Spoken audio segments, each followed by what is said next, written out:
Michoacán, destituyen a José Manuel Mireles como vocero y bueno, pues hay un claro choque ya de las autodefensas, esto a 48 horas de que vence el plazo para la entrega, o más bien el registro de armamento ante el ejército. El comisionado Castillo ha dicho que no se va a ampliar ese plazo, las autodefensas dicen pues que sí se va a ampliar, vaya usted a saber qué va a pasar ahí. Y bueno, pues se contrae la actividad económica de Michoacán, entre otras muchas cosas también, por el clima de inseguridad. Vamos con José Antonio Zamudio, el reporte vial. Pepe Toño, buenos días. Hola, mi querido Jaime, muy buenos y lluviosos días en este momento, y lluviosos días, mejor dicho, porque no estamos formalmente en la temporada de lluvias. Esto se debe, pues dicen los señores del Servicio Meteorológico, que se debe pues precisamente a una baja presión en el Océano Pacífico, un fenómeno meteorológico, lo que bueno pues está ocasionando estos nublados acompañados de lluvias. Lo que sí, Jaime, es un hecho, es que el efecto del cambio climático, bueno, pues aquí está. Este es un claro ejemplo. Se podrá decir varios fenómenos, pero pues en esta temporada históricamente pues todavía no llovía. Según los registros de nuestros tíos, abuelos, ancestros, bueno, pues era, como tú lo sabes, el 15 de mayo, el día por así decirlo oficial, el que comenzaban las lluvias en el día de San Isidro Labrador, 15 de mayo, y era cuando ya de alguna manera comenzaba la temporada, pero pues mira, ya se está adelantando, por así decirlo. En este momento hemos estado monitoreando la lluvia desde sus comienzos, Jaime, en el transcurso de las primeras horas de este día, y aunque empezó con una ligera llovizna, pues a este momento es una lluvia constante. Quiero señalarte que es prácticamente en toda la capital michoacana donde se está registrando esta precipitación pluvial. Ha sido ya suficiente para mantener el pavimento muy mojado. Ya incluso presenta algunos encharcamientos en la zona de los libramientos, Jaime. Los libramientos, tanto el sur como el norte, como el de la salida a Quiroga, pues ya con encharcamientos en las cunetas. Por favor, mucha precaución. Es un día hábil, es un día de clase. Solo en la Universidad Michoacana no será así, pero el tránsito vehicular ya sumamente afectado en varios puntos de la capital por esta lluvia. Por ejemplo, en la zona de los libramientos, bueno, de la salida Pátzcuaro a Casa de Gobierno es un estacionamiento grande, Jaime. Salida Quiroga, de igual forma, un estacionamiento muy grande. En la zona aledaña a la salida a Salamanca, ¿qué te puedo decir? Complicado, los carriles laterales de libramiento, así como propiamente la salida está sumamente complicada. Hay que tomar en cuenta que, bueno, pues para los amigos que van al centro de la ciudad, las clases son normales, a excepción de la Universidad Michoacana. Se tiene contemplado en una hora, vamos a ver si no se cancela, en una hora el evento alusivo al natalicio de don Miguel Hidalgo Costilla y en la explanada del INS, ahí a un costado del Teatro Estela Inda, y posteriormente, como tú lo sabes, hacen el recorrido en algunas calles ahí del centro histórico para llegar al Colegio de San Nicolás por parte de las autoridades nicolaitas. Así que bueno, pues tómalo en cuenta porque seguramente habrá cortes esporádicos a la circulación. Déjame señalarte, Jaime, que no se descarta la posibilidad de la presencia de manifestantes de las normales del Estado de Michoacán en demanda de las plazas automáticas. Incluso se había señalado que podían hacer acto de presencia en estos dos eventos, tanto en el Colegio San Nicolás como en la explanada del Seguro Social. Así que pues estaremos muy al pendiente.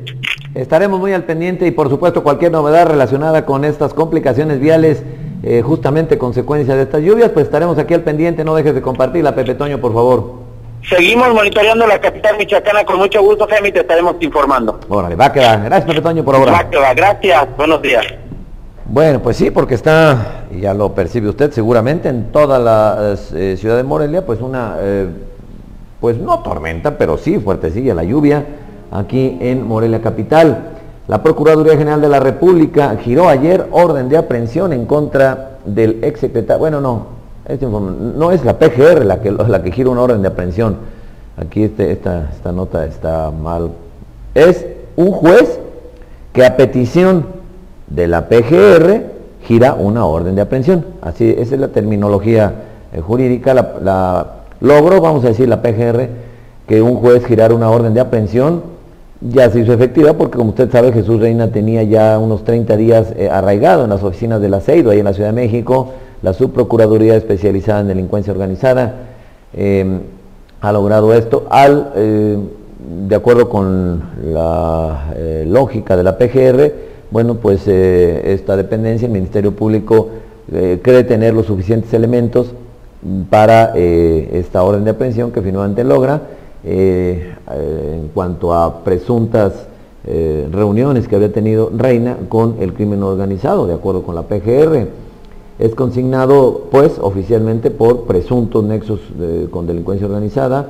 El auto de formal prisión se liberará en cuanto sea puesto a disposición del juez Rodrigo Archundia, y el titular de la, bueno, a disposición del juez. Rodrigo Archundia, que es el titular del Aceido, dio a conocer que, derivado de la consignación de la averiguación previa que el Ministerio Público de la Federación adscrito al Aceido realizó ante un juez de distrito en materia de procesos penales, dicha autoridad jurisdiccional libró el miércoles por la tarde esta orden de aprehensión en contra de Reina por su probable responsabilidad en la comisión del delito de delincuencia organizada. Lo anterior como resultado de las investigaciones que realiza la PGR respecto a hechos posiblemente constitutivos de delitos aquí en Michoacán. Ya Jesús Reina, usted sabe, le recuerdo, tenía por ahí de los 30 días más o menos de un arraigo que había logrado la PGR por 40 días. Bueno, antes de cumplirse los 40 días, la PGR ha consignado ante el juez y ha logrado que el juez, autorice, gire la orden de aprehensión respectiva contra el ex gobernador interino y ex secretario de gobierno de Michoacán, Jesús Reina García. Bueno, vamos ahora ¿a quién tenemos? Como todos los jueves, con el especialista en preservación del medio ambiente, el biólogo Sergio Arias Mendoza. Adelante, Sergio, buenos días. Muy buenos días, Jaime. Un saludo a ti y a tu apreciable auditorio de Respuesta. Y el tema de hoy, Jaime, hablaremos sobre la hidroponía. Ok. Partiendo de la idea de que todos tenemos derecho a una alimentación sana y de que es necesario generar nuevas relaciones económicas para producir y distribuir alimentos, así vemos que la mala alimentación es uno de los factores más importantes y decisivos en la aparición de la obesidad, la diabetes y la hipertensión.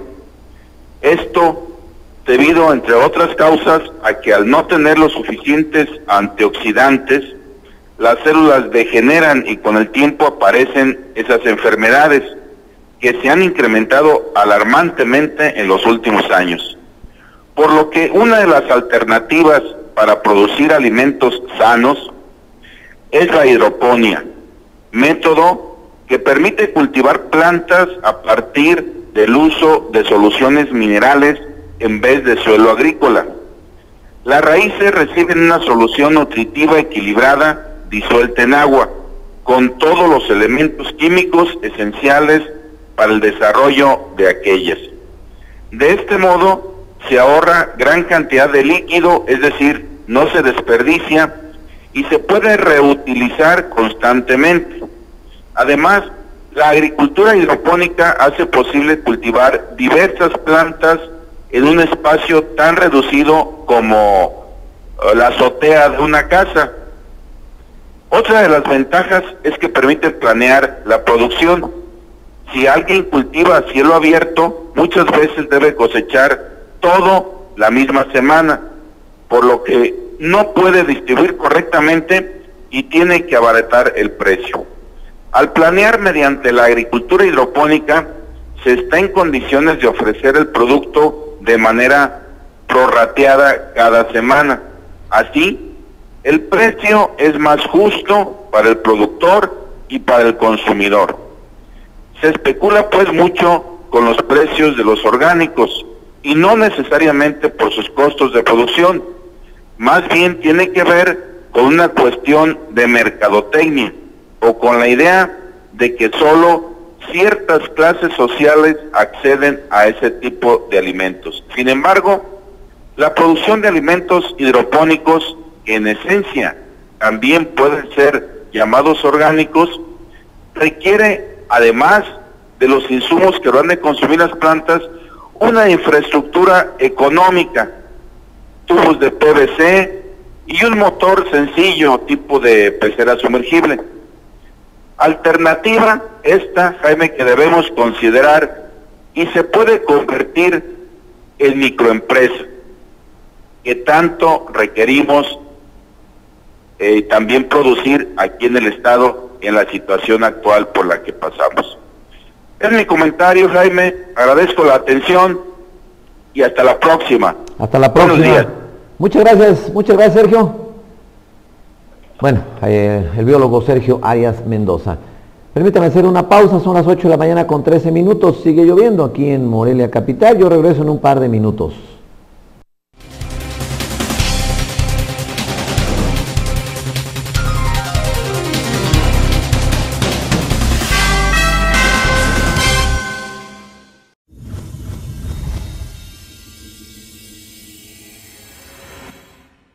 El mundo de la construcción ya no será igual. Ahora Cemex le puso el extra y mejoró el cemento, cambiando las cosas tal cual las conocíamos. Hoy presentamos la evolución del cemento. Cemento Cemex Extra.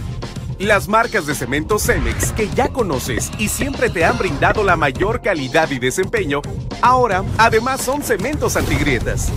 Este producto reduce hasta un 80% la formación de fisuras por contracción plástica, facilita el proceso de curado y tiene un mejor mezclado, adherencia y trabajabilidad.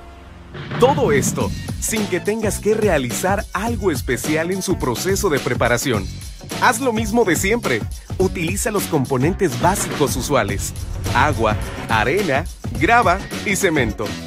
Permítenos mostrártelo. Al compararse un mezclado de cemento tradicional contra cemento extra, no se aprecia ninguna diferencia en la preparación.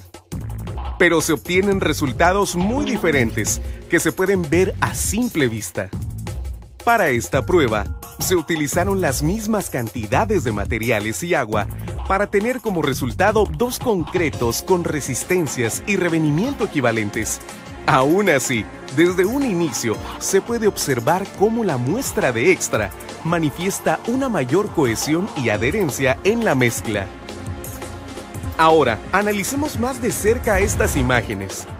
Vemos que los materiales en la mezcla de cemento extra permanecen integrados perfectamente.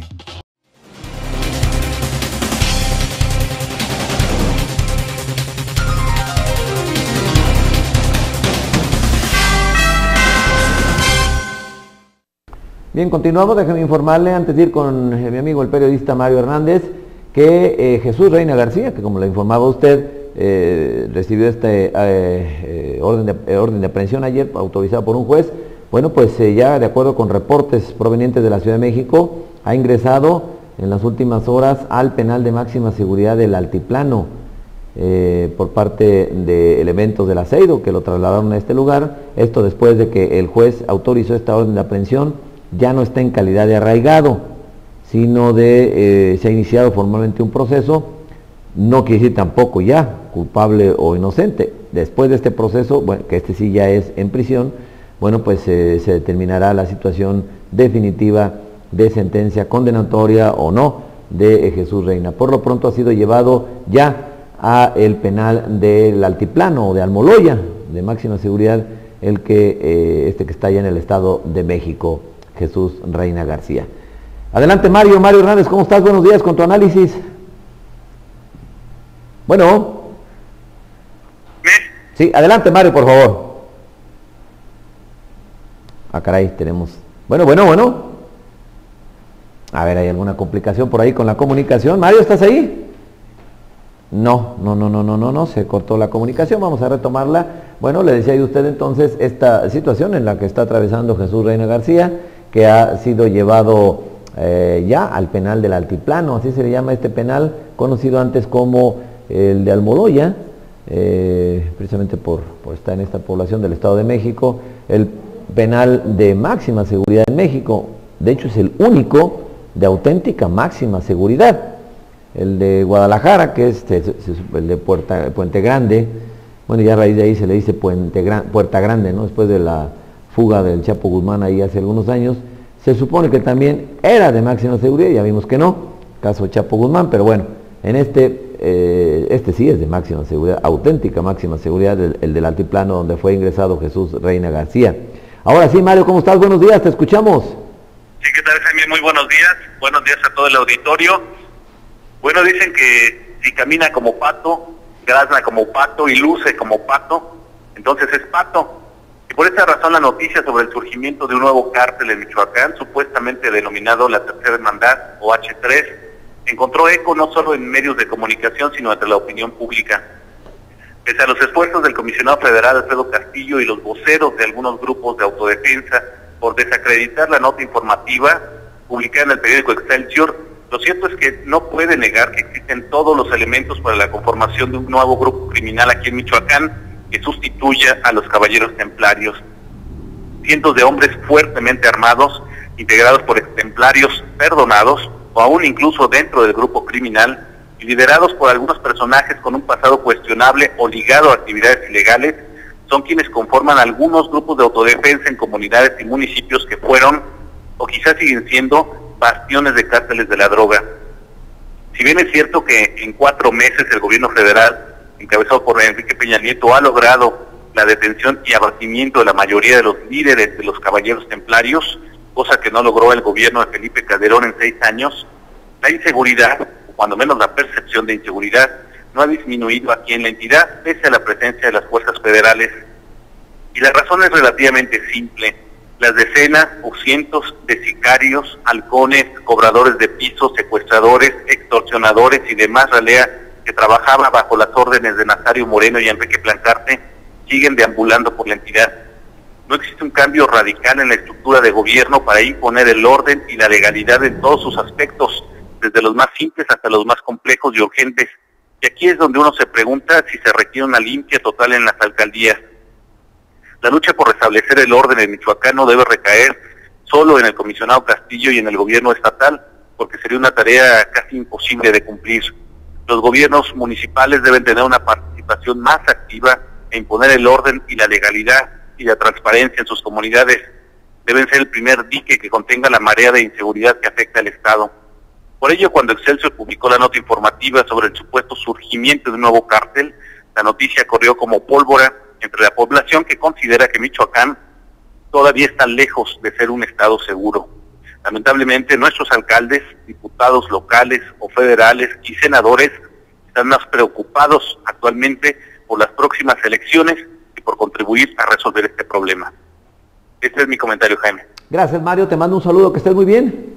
Que pasen muy buen día. Hasta luego. Mario Hernández, su reflexión esta mañana aquí en Respuesta. Bueno, déjeme decirle que un diputado federal por el Estado de México acaba de ser baleado. Allá en Chalco, un diputado federal del PRD, Ramón Montalvo Hernández, él es diputado federal por el distrito de Chalco y hace unos minutos fue pues agredido a balazos mientras se trasladaba en su vehículo con su chofer, esto allá justamente en Chalco.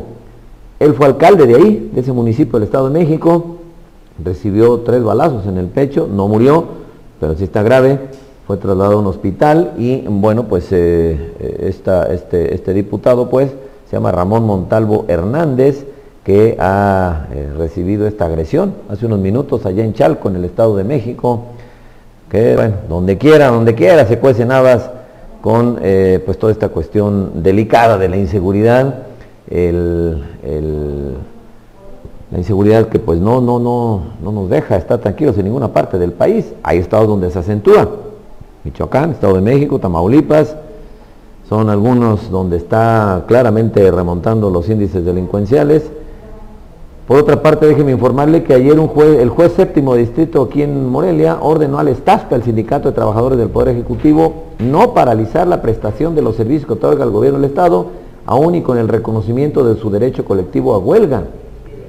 No paralizar los servicios, pues bueno, no entiendo aquí este es un boletín de gobierno, y bueno, me comunico precisamente con el dirigente del STASPE, el señor Antonio Ferreira Piñón, porque yo le había informado a usted que el fin de semana el STASPE promovió ante un juzgado federal, entiendo que es el 7º de distrito, un recurso de solicitud de amparo contra la resolución del Tribunal de Conciliación y Arbitraje para declarar inexistente la huelga. Entiendo que ya respondió el tribunal y la respuesta pues vamos a conocerla a través del propio líder del STASPE, Antonio Ferreira. ¿Cómo estás, Antonio? Buenos días, gracias por tomar la llamada. Sí, buenos días, Jaime, un saludo a todos. Gracias. ¿Ya le respondieron entonces a la petición que nos comentaste la vez anterior que ustedes habían hecho? ¿Ya respondió el juez?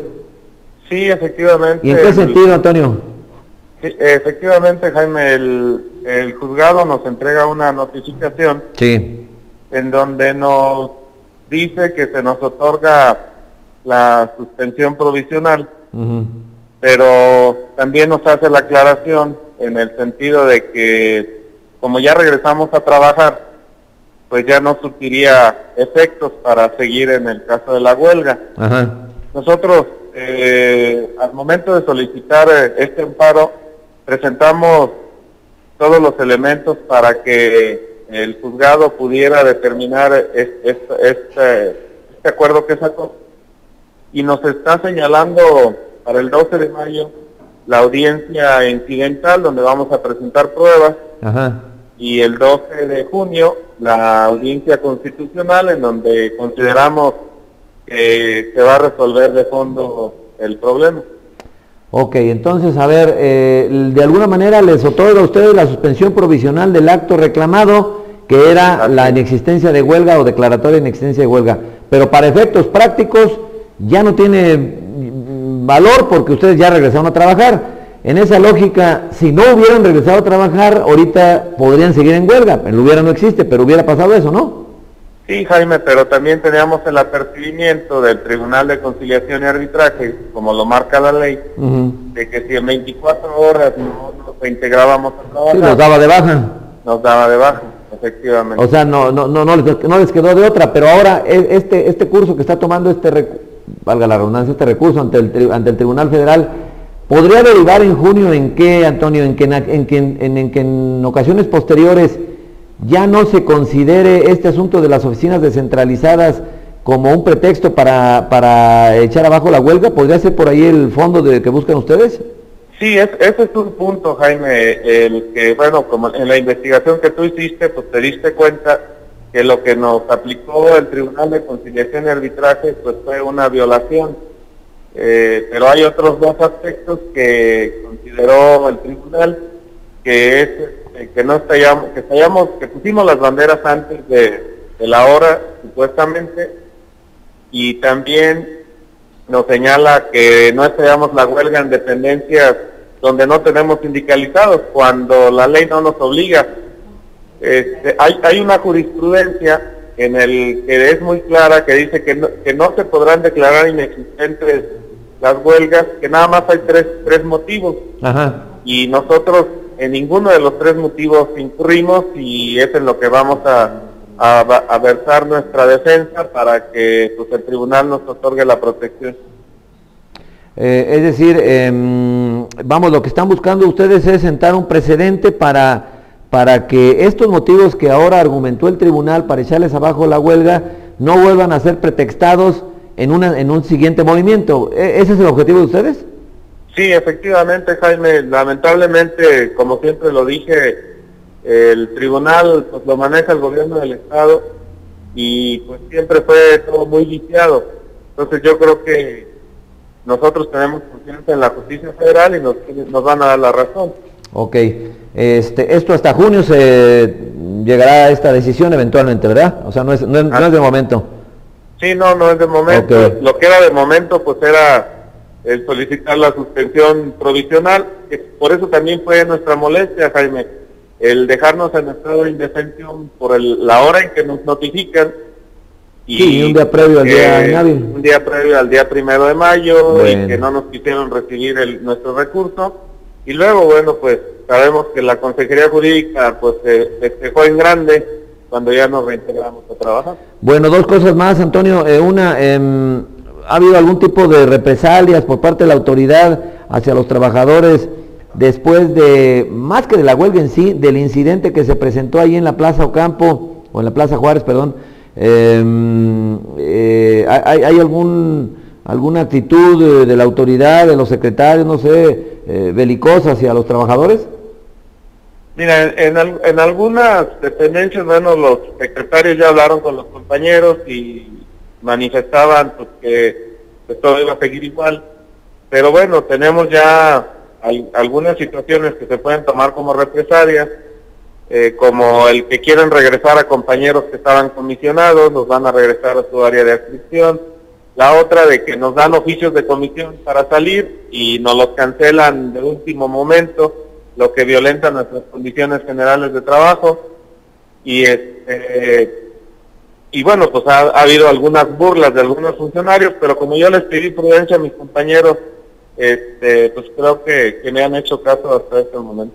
Bueno, queda no muy tersa la relación con la autoridad en este momento.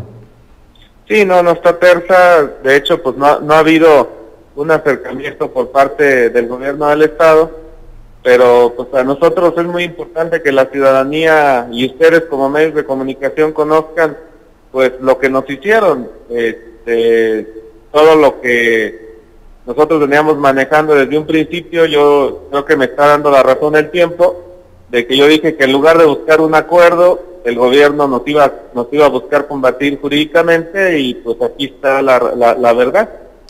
Bueno, muy bien, pues vamos a seguir al pendiente. Gracias, Antonio, por tomar la llamada para explicar esto. Al contrario, Jaime, gracias a ustedes y un saludo a todos. Bien, es Antonio Ferreira, el dirigente del STASPE, el Sindicato de Trabajadores al Servicio del Poder Ejecutivo, con esta posición. No tengo la posición de gobierno, porque regularmente en esos temas no hay quien dé la versión de gobierno, pero bueno, aquí ya más bien entonces parece un poquito confuso, pero a ver si nos entendemos. El tribunal pidió ante un juez federal la protección de el amparo contra la resolución del tribunal de declarar inexistente la huelga. Bueno, hasta ahí vamos bien, ¿no?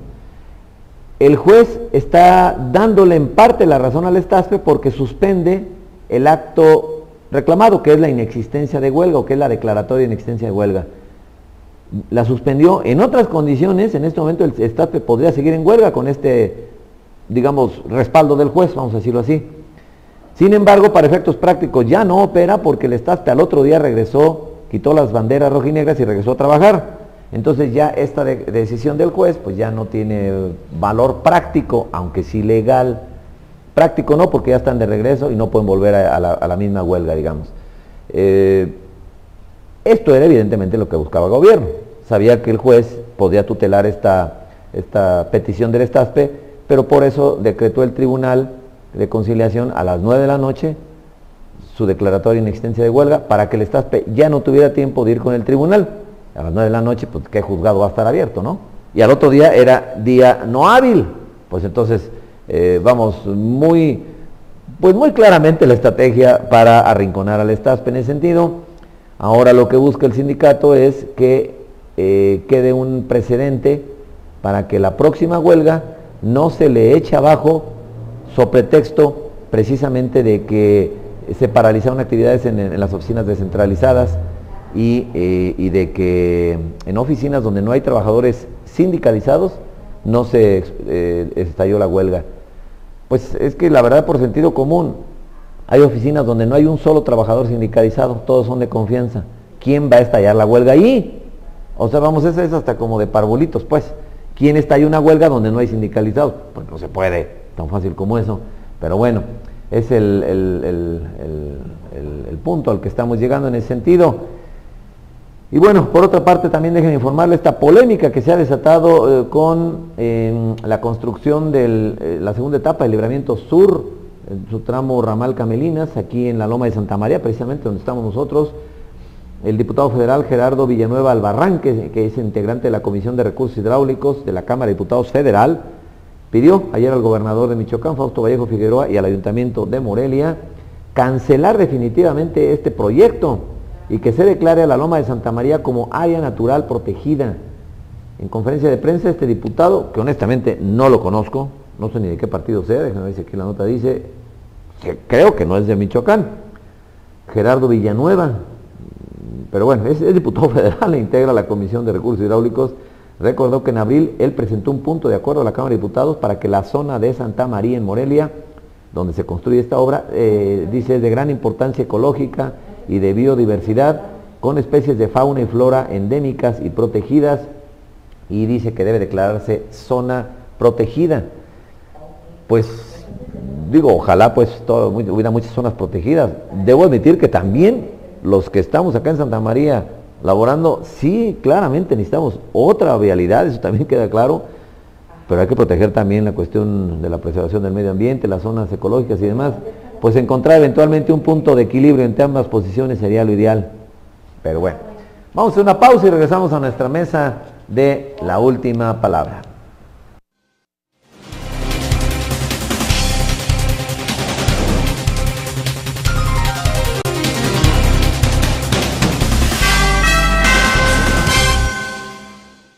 Y al manipularlo, se aprecia cómo su trabajabilidad y adherencia es superior a la que se obtiene con una mezcla de cemento tradicional.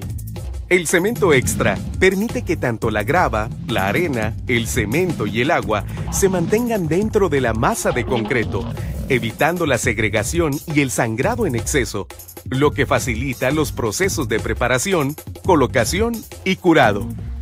Incluso una hora después que las muestras estuvieron expuestas al sol, a una temperatura ambiente de 37 grados centígrados, a la izquierda de la pantalla, vemos cómo el otro cemento perdió casi toda la humedad y no se le trabaja con facilidad, mientras que el extra no ha perdido su alta trabajabilidad.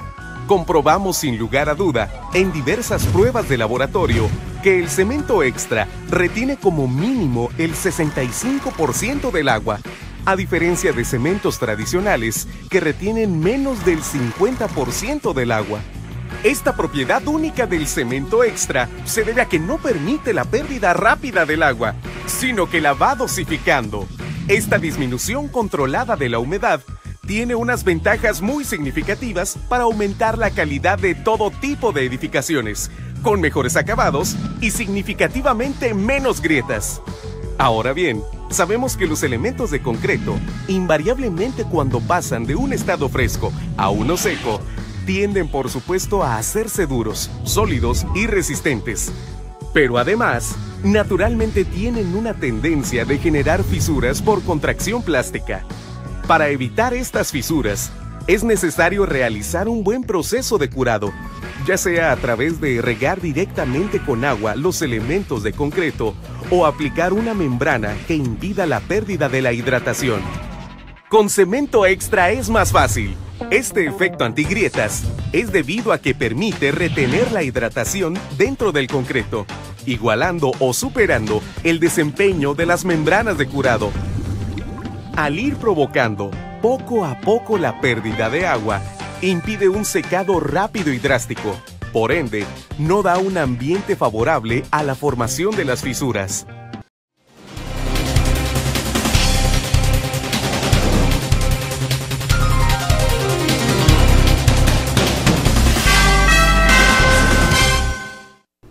Bien, regresamos y bueno, vamos a dar paso a nuestra mesa de la última palabra. Ya se estará incorporando en un cosa de 2-3 minutos Laura Yadira Marín, nuestra amiga la comunicadora Laura Yadira Marín, quien ya lo ha hecho, y también saludamos con el mismo gusto de siempre a nuestro también amigo, el abogado y periodista Teodoro Barajas. Mi buen Teo, buenos días. Hola Jaime, buenos días, con el gusto de saludarte. Muy bien. ¿Todo bien? Sí, por cierto, que tenga precaución la gente que maneja porque está lloviendo en toda la ciudad. Sí, y está complicaciones viales riesgoso, ¿no? severas, además del peligro que implica manejar con, así como está, ¿no? Con la cinta asfáltica mojada y demás, sí se incrementan notablemente los incidentes de tránsito. Sigue lloviendo, ya nos habían dicho que, nos habían anticipado el servicio meteorológico que iba a llover. Todo el día se supone. Pero pues sí, ojalá que, pues todo el día, con cuidado, con precauciones, no cae mal, estaba haciendo mucho calor, y que no genere también mayores problemas, sobre todo a la gente que vive en, pues en viviendas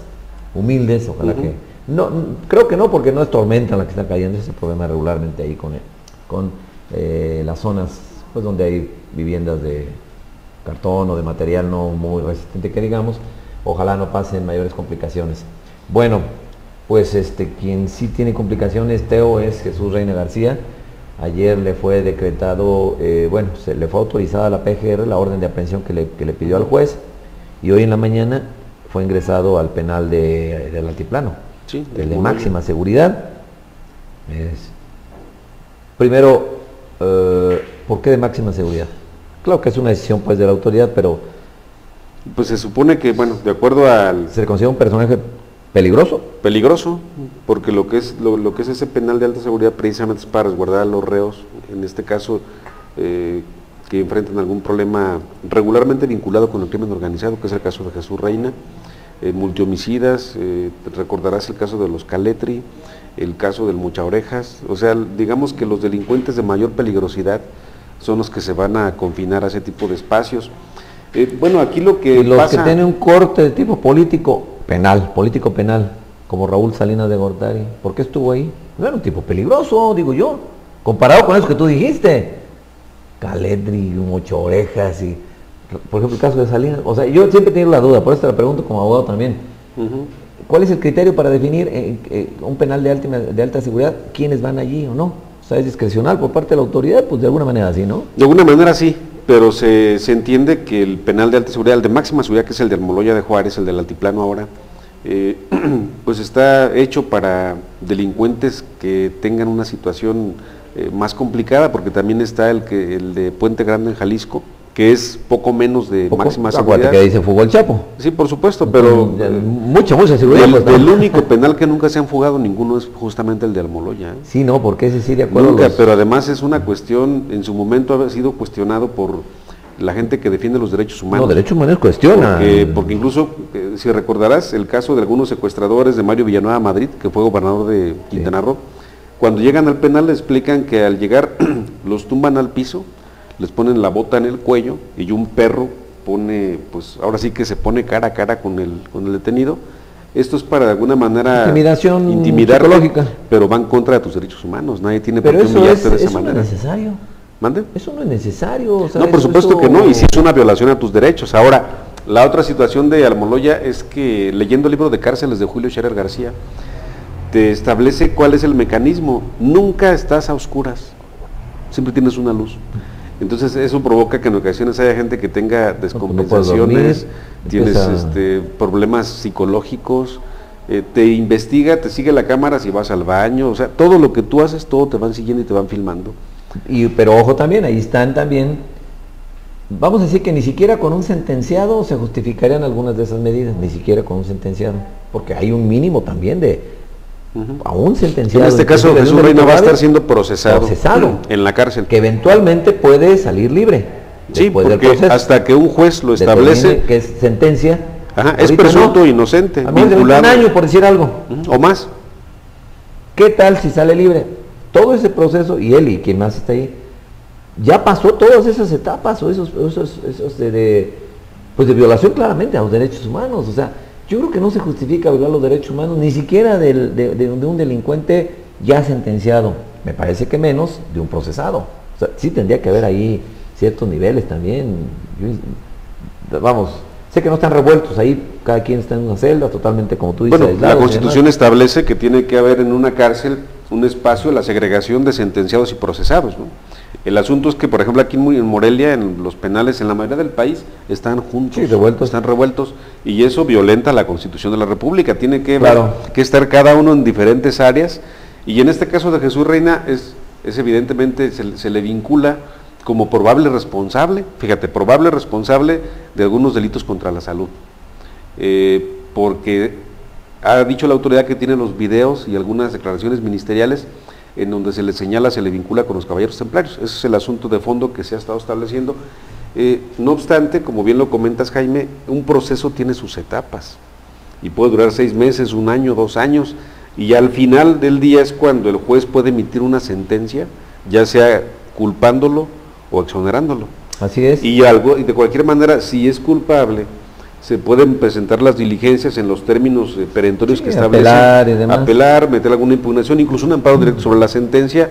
Entonces este asunto pues no se termina. Va a haber mucho de qué hablar, pero bueno, más allá de la cuestión penal, o de la cuestión más bien del penal más bien jurídicamente hablando y políticamente, porque inevitablemente tiene también una implicación política, que, vamos, estrictamente es una actuación 100% jurídica de la PGR, en tratándose de un exgobernador interino, una figura clave en la política michoacana en los últimos 20 años. Yo difícilmente encuentro a alguien de más peso y de más hilos que en los últimos 20 años en Michoacán haya manejado.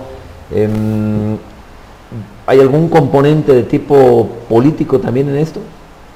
Pues fíjate que todo está junto, ¿no?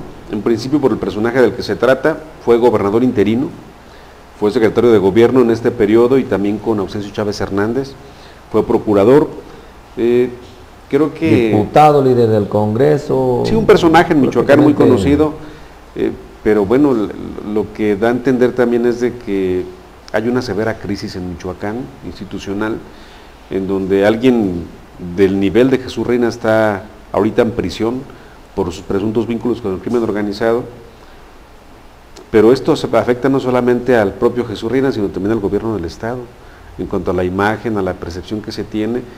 Y algo que me llama a mí poderosamente la atención es que si la descomposición en Michoacán comenzó a acelerarse desde Lázaro Cárdenas Batel, continúa y se robustece con Leonardo de Rangel, lo que me pregunto es por qué no hay nadie de esas administraciones en la cárcel por presuntos vínculos con el crimen organizado cuando creció exponencialmente en esos sexenios. O sea, no me explico por qué no hay nadie de esos gobiernos que esté siendo procesado en este momento. Entonces el mensaje que se manda también es un mensaje político, por supuesto, ¿no? Es una concurrencia de poderes, del Poder Judicial, Poder Ejecutivo, y lo más grave del asunto es que, vuelvo a repetirte, todo esto vienen siendo como más rayas, ¿no? Más rayas a ese tigre de la administración pública tan vilipendiado y tan desprestigiado. Lo cierto es que si incurrió en delitos Jesús Reina, pues que pague y que lo sentencie, ¿no? Pero en tanto se abre este compás de espera. Pero independientemente de la resolución que tome el juez, es una situación que sí afecta a Michoacán, que sí afecta al gobierno del Estado.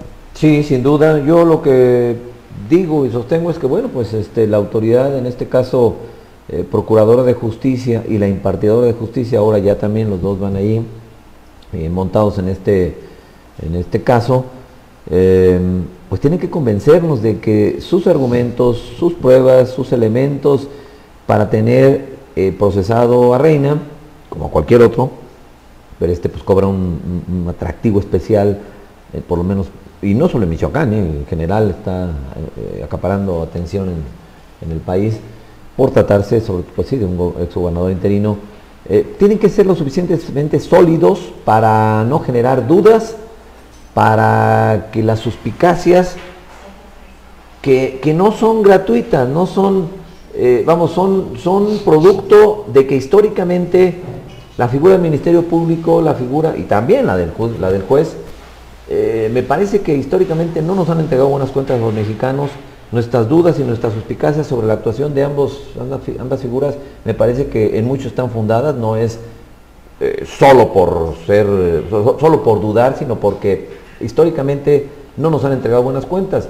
En este caso me parece que la obligación es, pues sí, de alguna manera enviar una señal a la opinión pública de que se están empezando a cambiar las cosas y de que no se consignan a nadie, ahora sí que por consigna, valga la redundancia, y si es el caso así, bueno, pues que se tengan que proceder, pero convenciéndonos de que los argumentos son sólidos y de que empiezan a cambiar las cosas en ese sentido. Sí, porque además el agente del Ministerio Público es el que recaba las pruebas y es el que integra la averiguación previa penal. Y en el sistema jurídico mexicano es el Ministerio Público el representante social por antonomasia, que es quien ejerce el derecho de acción, el monopolio de acción penal, es decir, consigna la averiguación en su momento al juez si hay los elementos para hacerlo.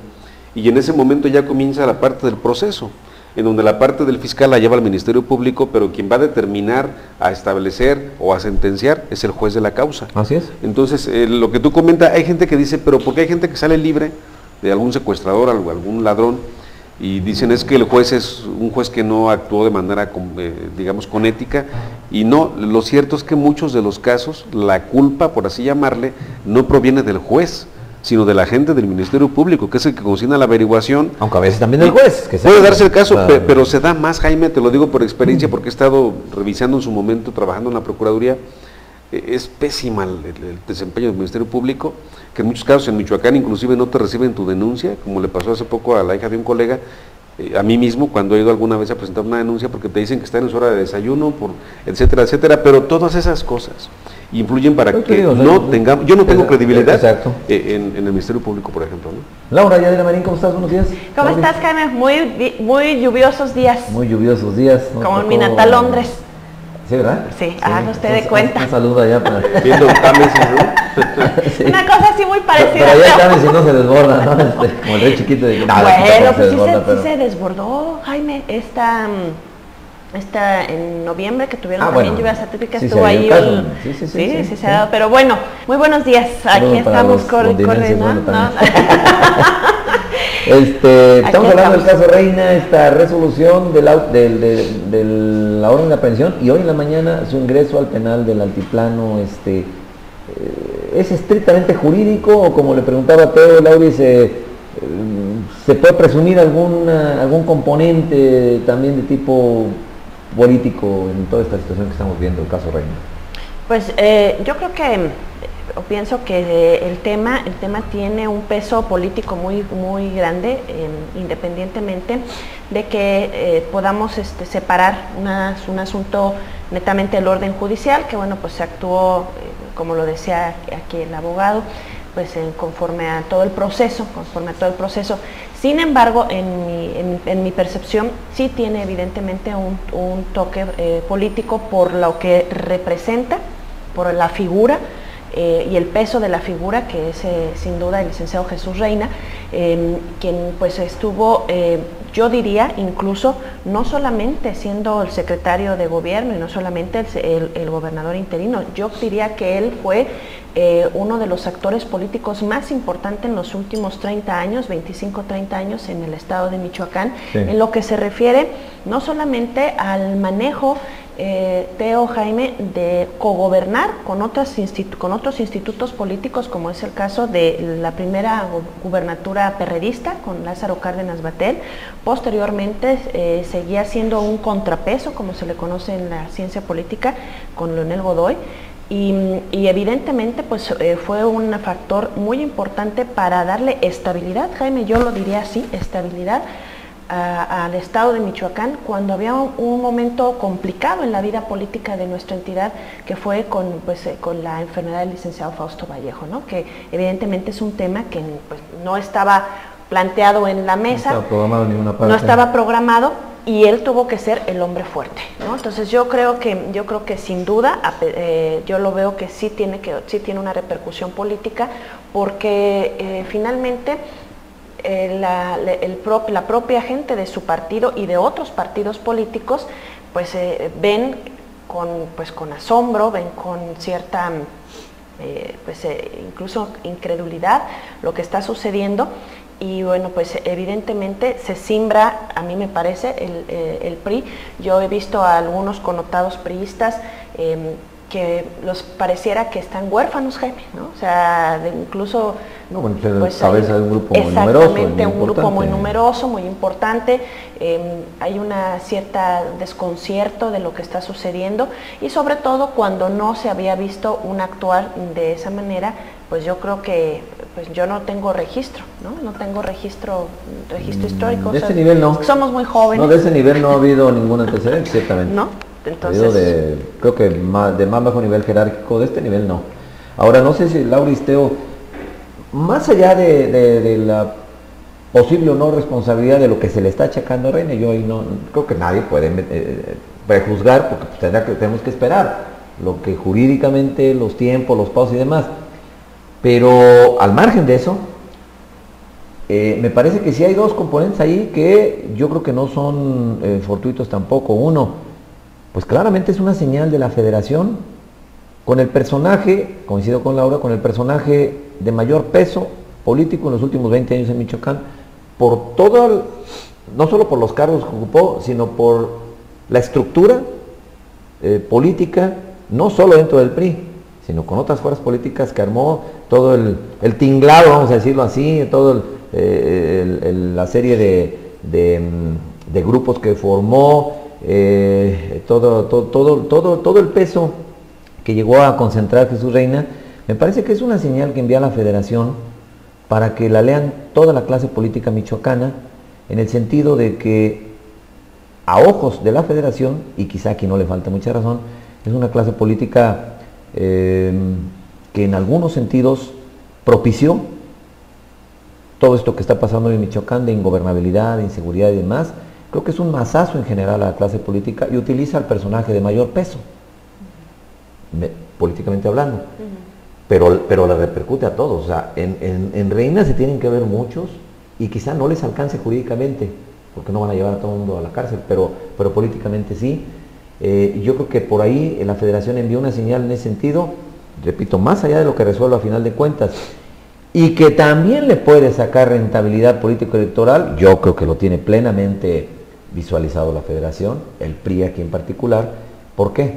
Porque lejos de ser un machucón para el PRI, que en primera instancia lo puede ser, el PRI en una lógica nacional le puede sacar raja política a esto, con lo cual, señores, hoy hay un gobierno que inclusive hace un lado, si son de casa entre comillas son del PRI, y la mejor prueba es que en Michoacán un exgobernador interino está en la cárcel. ¿Qué más prueba que un gobierno federal que pone por delante la ley y demás? ¿Ves ese discurso? Y por supuesto que tiene una rentabilidad política pensando en 2015, que le puede servir al PRI, a costa, entre comillas, de uno de sus principales alfiles, vamos a decirlo así.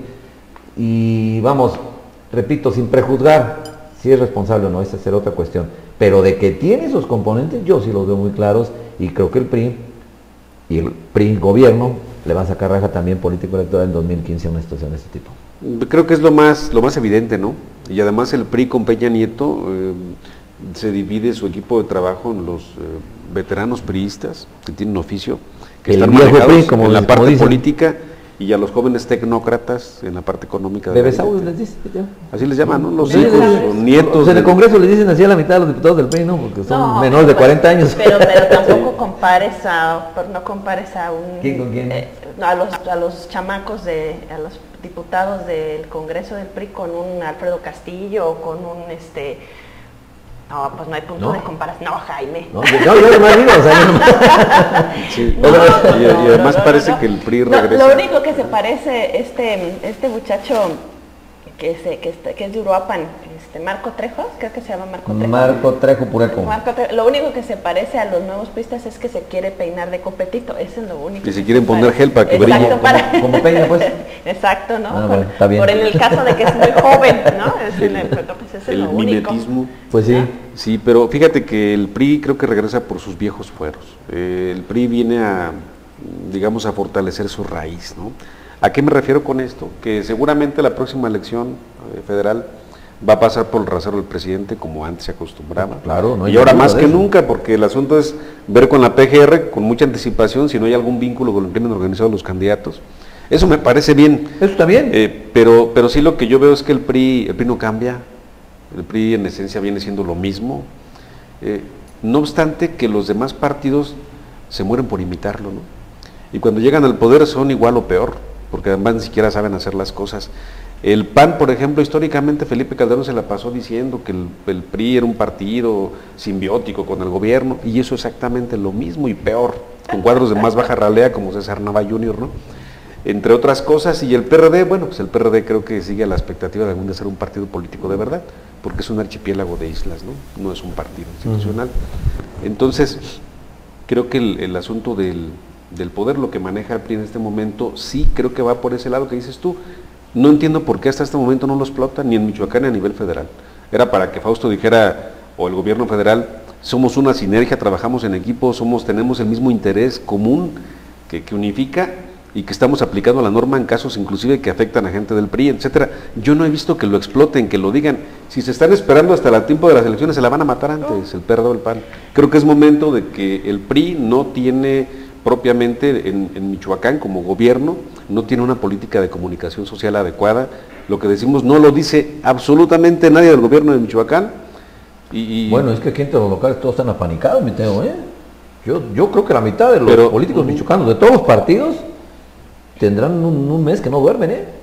Sí, pero a lo que me refiero es que precisamente... las ojeras, andan como sonámbulos en los sí, portales. Bueno, el que aquí están cabeceando, ¿no? No duermen, mi Teo. Sí, pero a lo que yo me refiero precisamente es lo que dices tú. O sea, doy la razón en el sentido de que ¿por qué no dicen lo que están haciendo, que se aprovecha la situación de que no se está tomando en cuenta si es militante? Porque a lo mejor ahorita no es necesario decirlo, los hechos ahí están, en su momento se puede capitalizar políticamente. Creo, o sea, yo simplemente... Lo único que yo pienso es de que si antes de las elecciones, por ejemplo, Jesús Reina fuera declarado inocente, pues entonces también se revierte y va a ser un ridículo, claro, un papelazo del gobierno federal. En ese sentido, sí, claro. Y en ese sentido, solo para retomar esto que decía Teo del PRI, ahora, Laura, el Financial Times llegó a publicar hace como un mes aproximadamente un reportaje muy interesante que tituló, más o menos, porque no recuerdo exactitud, pero la idea era que con Peña regresó que Peña representa al PRI histórico, 2 puntos, autoritario pero eficaz. Y el que da manotazo. Sí, pero da resultados. Así es. Y al margen de lo, evidentemente el priismo histórico, pues era así, yo creo. Vertical, autoritario, nada democrático, esto se hace y desde Los Pinos, y el que no le gusta, pues puede ir preparando sus maletas o lo que sea, o de cualquier consecuencia, pero eficaz. Y Peña, de acuerdo con el Financial Times, está haciendo pues igual. O sea, volvió el PRI que se fue con Salinas, porque Zedillo no fue así. Quitamos a los panistas. Zedillo, por supuesto, no representaba. Salinas fue el último, creo que representaba ese autoritarismo, esa fuerza de decir, hágase. Y los demás priistas pues tenían que apechugar. Pero pues bajo control y eficaz, de alguna manera, en la lógica del interés, en este caso del gobierno, ¿no? ¿Podría ser Peña algo similar? Sí, yo creo que quienes saben o quienes han estado teniendo esta relación ahora incluso con los propios enviados de la federación, pues dicen que, ahora sí que se dicen los pasillos, que así están trabajando, Jaime, que trabajan de una manera en la que tu opinión no nos interesa, o sea, así se va a hacer así. Y entonces, y que a quien no le guste, pues la puerta está muy amplia, ¿no? Y está muy grande, y esto viene pues desde un manejo central, desde la federación. Se sabe también que quien va a palomear al próximo candidato al gobierno del estado de Michoacán, pues es el propio Enrique Peña Nieto. Pero no les gusta a los turistas eso, no, o sea, es que están sacados. Es que ya no nos vamos a pelear. ¿Por qué? Pues porque de él nos van a decir, y pues el que no, pues, o sea, como que regresaron a su lógica mental, sí, ¿no? en su ADN. Exacto, está en su chip. Para que nos peleamos, a ver, tú y yo vamos a, pero para qué, si me hacen, no, de allá van a decir quién, pues mejor tú y yo vamos a llevárnosla bien aquí, pues total, ni tú ni yo vamos a decidir, si no hay en Los Pinos, pues entonces para qué ese pragmatismo mucho tiempo le sirvió así, y creo que hoy se reedita, ¿no? Además ahora el tema, Jaime, es que yo no sé en qué momento, en qué punto van a permitir también estas nuevas generaciones, porque si tú ves al PRI en estos momentos, bueno, incluso ves a los propios gobernadores, el propio Dubiel es un hombre joven, está el propio presidente Peña, los gobernadores, el de Querétaro, ¿no? Que también es el de Chiapas, pero bueno, el de Chiapas es verde PRI. Es PRI en realidad, el verde se montó pues nomás porque ahí de rémora, pero acuérdate. Ok, entonces tú ves esta parte, pero ves lo que como decía Jaime, que están apoyados o que tienen 2 pilares muy fuertes, en el caso del Senado, pues al propio hombre Gamboa, Malio, ¿no? Que son como los hombres fuertes que pues en esencia les están diciendo. Son los contrapesos también, así están, ¿no? Los contrapesos, pero sí tendrán que ir aprendiendo, que ir aprendiendo a hacer esto. Bueno, donde pues también tendrán que ir aprendiendo, Laura, Teo, es en los señores de los autodefensas. Hoy hay ya una evidente división. Ruptura. A 48 horas de que se vence el plazo, que ya dijo Castillo, el comisionado, no se va a ampliar. No para el desarme, ojo. Nadie se está desarmando. Están registrando armas, que es muy diferente. Claro. No, o sea, porque hablan de desarme, ¿no? ¿Cuál desarme? Mantienen las armas. Y alguien que está armado, por obviedad, pues no está desarmado, ¿verdad? Parece una perogrullada, pero porque se utiliza el término de desarme y no hay tal. Hay registro de armas. Yo registro mi AK-47, pero la mantengo. Ya nada más el ejército me tiene checado, pero tengo mi AK-47. Entonces no hay desarme. Ojo, a 48 horas del 10 de mayo, pues, hay una clara, ahora sí, y yo diría que peligrosa división entre las autodefensas, concretamente entre el señor Mireles y el señor Beltrán, cada uno con su ámbito de influencia, Beltrán un poco más ligado a Castillo, Mireles ya francamente opositor a él, tanto que ya a través de un video pidió que mejor él quiera hablar con Peña, aunque sea a través de la computadora, porque ya con Castillo no quiere ninguna interlocución, más bien no puede la interlocución, entonces, pero cada uno tiene sus grupos. Hace rato intentamos hablar con Beltrán, no aceptó, y además uno de los requerimientos era que no le fuéramos a preguntar nada de Mireles, es decir, claramente ahí hay una situación ya de disputa, de tensión. Esto me parece que hoy un tercero preocupado tiene que ser Castillo, que con los dos tiene que seguir de alguna manera. No, creo que no puede hacer por uno de los dos, no puede tomar partido, porque él tiene que inclusive tratar de hacer lo que esté a su alcance para volverlos a embonar, porque lo peor que le puede pasar ahorita a él y por lo tanto al gobierno federal es un frente más abierto. De por sí ya aparentemente todo apunta a un nuevo cártel ya surgiendo, que está ahí medio mezclado con las autodefensas, lo que queda de los templarios, Mireles, Beltrán, no, bueno, pues se le está haciendo un caso Gruyer y es lo que menos, cada hoyo tiene que irlo tapando. Además es muy peligroso, Jaime. Yo creo que lo decíamos en alguna ocasión en esta mesa, decíamos que el asesor colombiano que estuvo platicando, que estuvo pues de esa parte asesorando, el general Santos asesorando, diseñando esas estrategias, pues yo creo que se le olvidó comentarle también al presidente Peña que eso se podía convertir en una guerrilla, ¿no? Y que ese asunto era mucho más peligroso y que después también tenías el tema del narco y luego el tema de la guerrilla, que fue lo que sucedió en Colombia, ¿no? Yo creo que omitió esa parte, ¿no? Para que no fuera a reducirse el número de ceros en su cheque, me imagino. Pero eso hoy... Peña no lo pudo haber percibido usted, Laura, y yo está bien. Todo lo percibimos, ¿no? Aunque él no lo dijera. Pero el tema, Jaime, es que parece ser que no. Parece que revienta, sí. O sea, parece que revienta y parece ser que no, porque entonces es lo que decíamos también. O sea, hoy tenemos los grupos de autodefensa que no han sabido qué hacer tampoco con el poder, porque a mí incluso me parece que cada una de sus declaraciones son incluso cada vez más estridentes, cada vez más... acusándose mutuamente de narcos. Exactamente. No, es que ahí está fulano y fulano te dicen, ¿no? Y el otro dice, ahí tú tienes exactamente. O sea, eso. No, y además haciendo un embarradero terriblemente. Prendieron el ventilador Exactamente, y aventaron la letrina, ¿no? Entonces dices tú que todos los presidentes municipales estuvieron participando con el narco, dices, bueno, pues tampoco, o sea, esa parte, incluyendo a los propios de Cherán, decía yo, bueno, si ellos ni siquiera tienen presidente. Yo creo que los de Cherán son los poquitos que sí parecen quedar al salvo. Exactamente, por eso yo me refiero a que de pronto estas declaraciones son de este grado de estridencia que no nos llevan a una mejora, Jaime, como bien lo decíamos hoy. Hoy la declaración de Papá Pitufo y de los demás decían que sentían que no había quedado bien Mireles después del golpe que había sufrido en el accidente. Está medio loco, pues. Exactamente, entonces finalmente yo creo que esta parte, si se sale del control del gobierno federal, sería una muy mala señal, me parece a mí, para evidentemente, pues incluso los propios otros estados de la República, donde pues cada que viene un funcionario federal les está diciendo, bueno, nosotros estamos trabajando en Michoacán para restablecer la paz, la tranquilidad y la confianza. Nosotros hemos venido a dejarle a los michoacanos, a las michoacanas un mejor clima, y si esto se les sale de control, bueno, pues parecería que no se está cumpliendo con la promesa.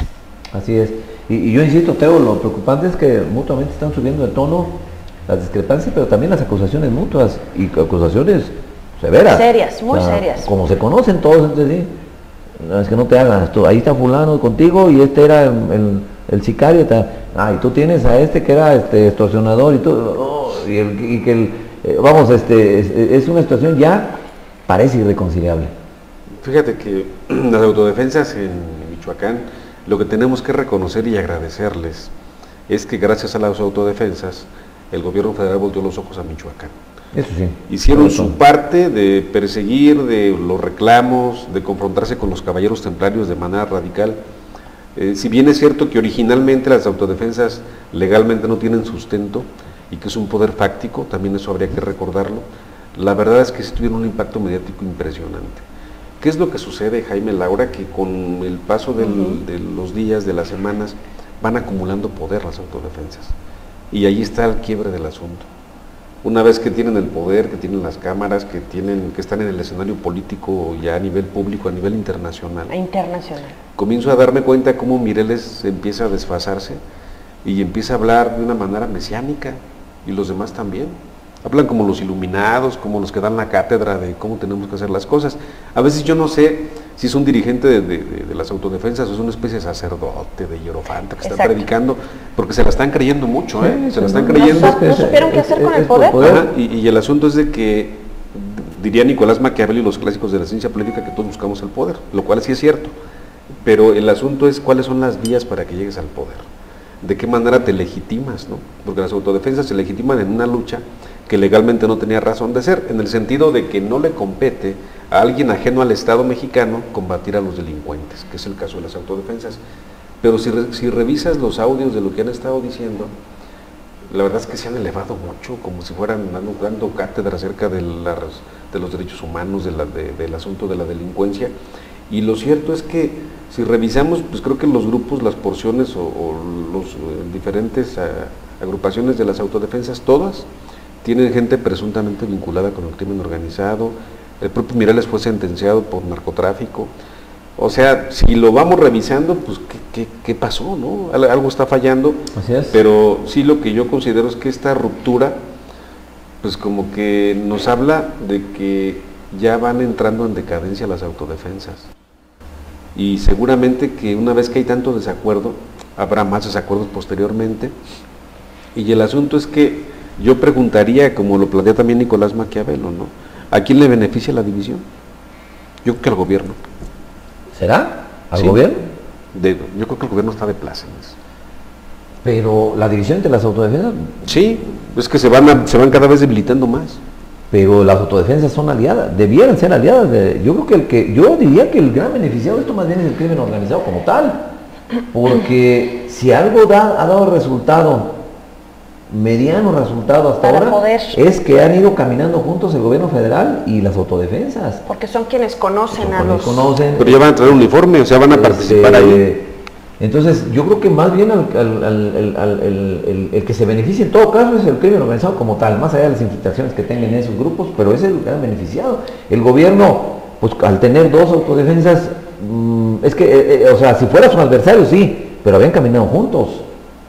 Yo lo percibo así. Yo lo que percibo, Teo, es que también esta parte en la que han caminado, incluso tú ves a mucha gente, yo insisto en el tema del Oriente, Jaime, que lo he platicado aquí, no, ahí del no hay Oriente, nada de autodefensa, no hay nada, y la están pidiendo.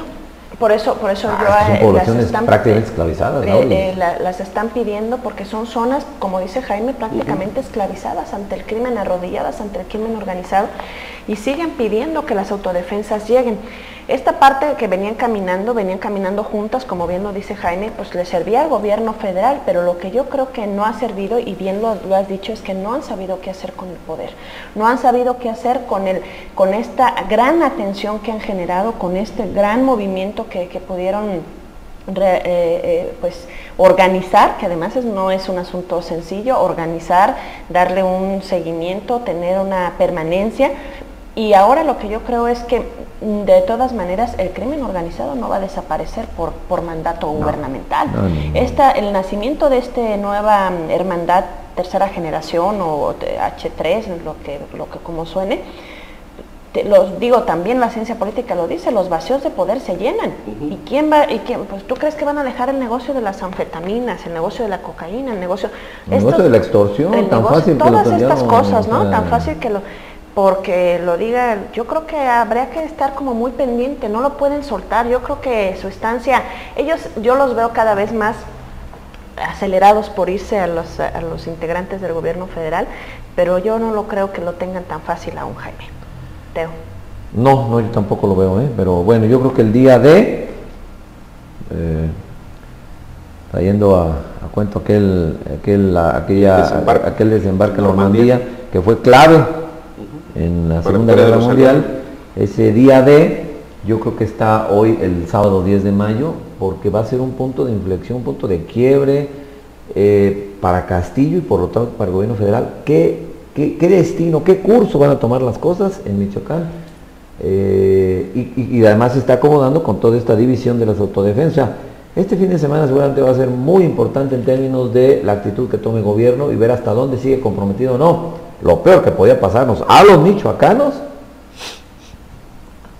es que empezara a arrear banderas del gobierno federal, empezar ¿saben qué? Pues no se puede con Michoacán, no se dejan ayudar y ahí se ven y ahora sí se arreglan como puedan. Esa lectura así coloquial, yo creo que no está descabellada, pero creo que lo peor que nos podía pasar a los michoacanos es eso, llegar a ese escenario extremo, porque si alguna luz al final del túnel se empezaba a vislumbrar, pues era esta posibilidad de que el gobierno federal realmente tomara Michoacán, la tomara casi en sentido literal, y un poco, o mucho en alianza con las autodefensas, se suponía que controladas estas bajo control, las del gobierno federal.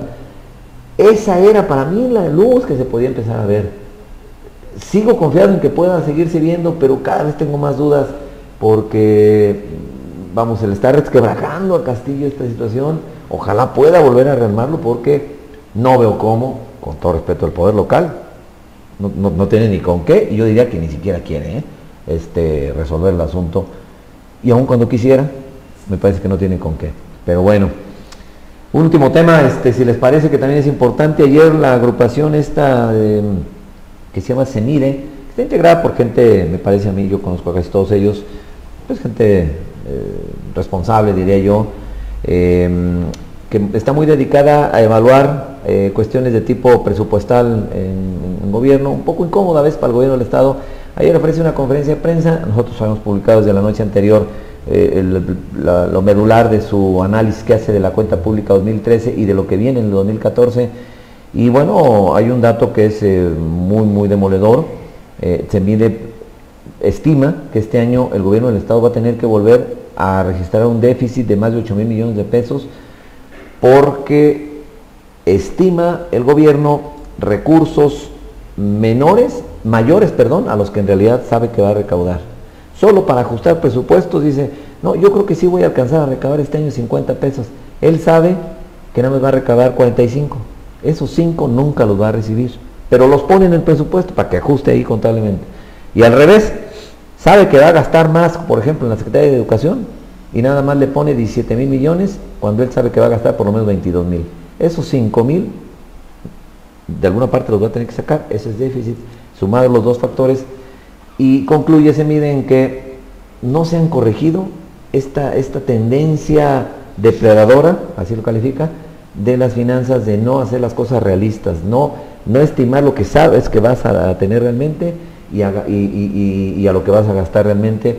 Una tendencia que ubica de 10 años para acá, que empezaron a jugar ficticiamente con los números, pero que a la larga nos han llevado a un endeudamiento brutal, porque esos 8,000 no hay de otra manera más que ir al banco y pedirlos para poder sacar el año contablemente. Entonces, no se corrigen las cosas en las finanzas michoacanas.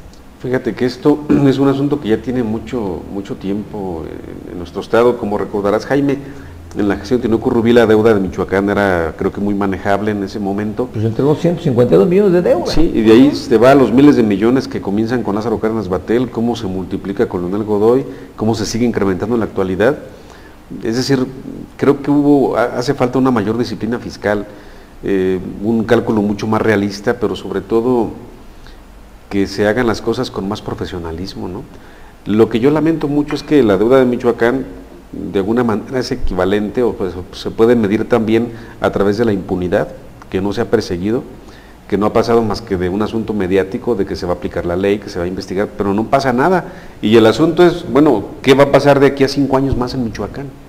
Va a ser nuevamente, ya no se va a poder manejar la deuda pública. La situación es de que las finanzas de nuestro estado cada vez están peor. Y si a esto le agregas la serie de problemas que ya comentamos hace unos momentos, el crimen organizado, el que no hay seguridad jurídica, no hay certeza, no hay inversiones, entonces el asunto es que se está disparando cada vez más. Y lo ves en mucha gente que uno conoce, o sea, no hay circulante, no hay efectivo, está muy restringido el asunto del capital, Entonces no hay inversiones y la gente que se dedica a la construcción, por ejemplo, a las cuestiones inmobiliarias, pues no tienen venta, no les paga, y si los contratan, llegan a algún lugar de Michoacán, el crimen organizado les dice que van a mandar tanto albañiles, materiales de construcción para que les compre a ellos, y el asunto es que están maniatados de manos y pies. La cuestión aquí es que ocupamos, creo que, mayor profesionalismo en el manejo de la deuda, pero sobre todo yo creo que es un imperativo la aplicación de la justicia, porque se ha dejado de lado los sexenios pasados que endeudaron a Michoacán, y que a excepción del asunto de Humberto Suárez López, que está delimitado por una sola situación, sí, nada más, pero lo demás, ¿dónde está el dinero? Por ejemplo, alguien me comentaba, Humberto Morera en Coahuila, me decía un amigo de Coahuila, dejó endeudado el Estado, pero se nota la obra pública. Dicen que se nota las carreteras. Sí, por lo menos en Michoacán no se nota absolutamente nada, y está endeudado Michoacán. Nomás se nota que no hay dinero.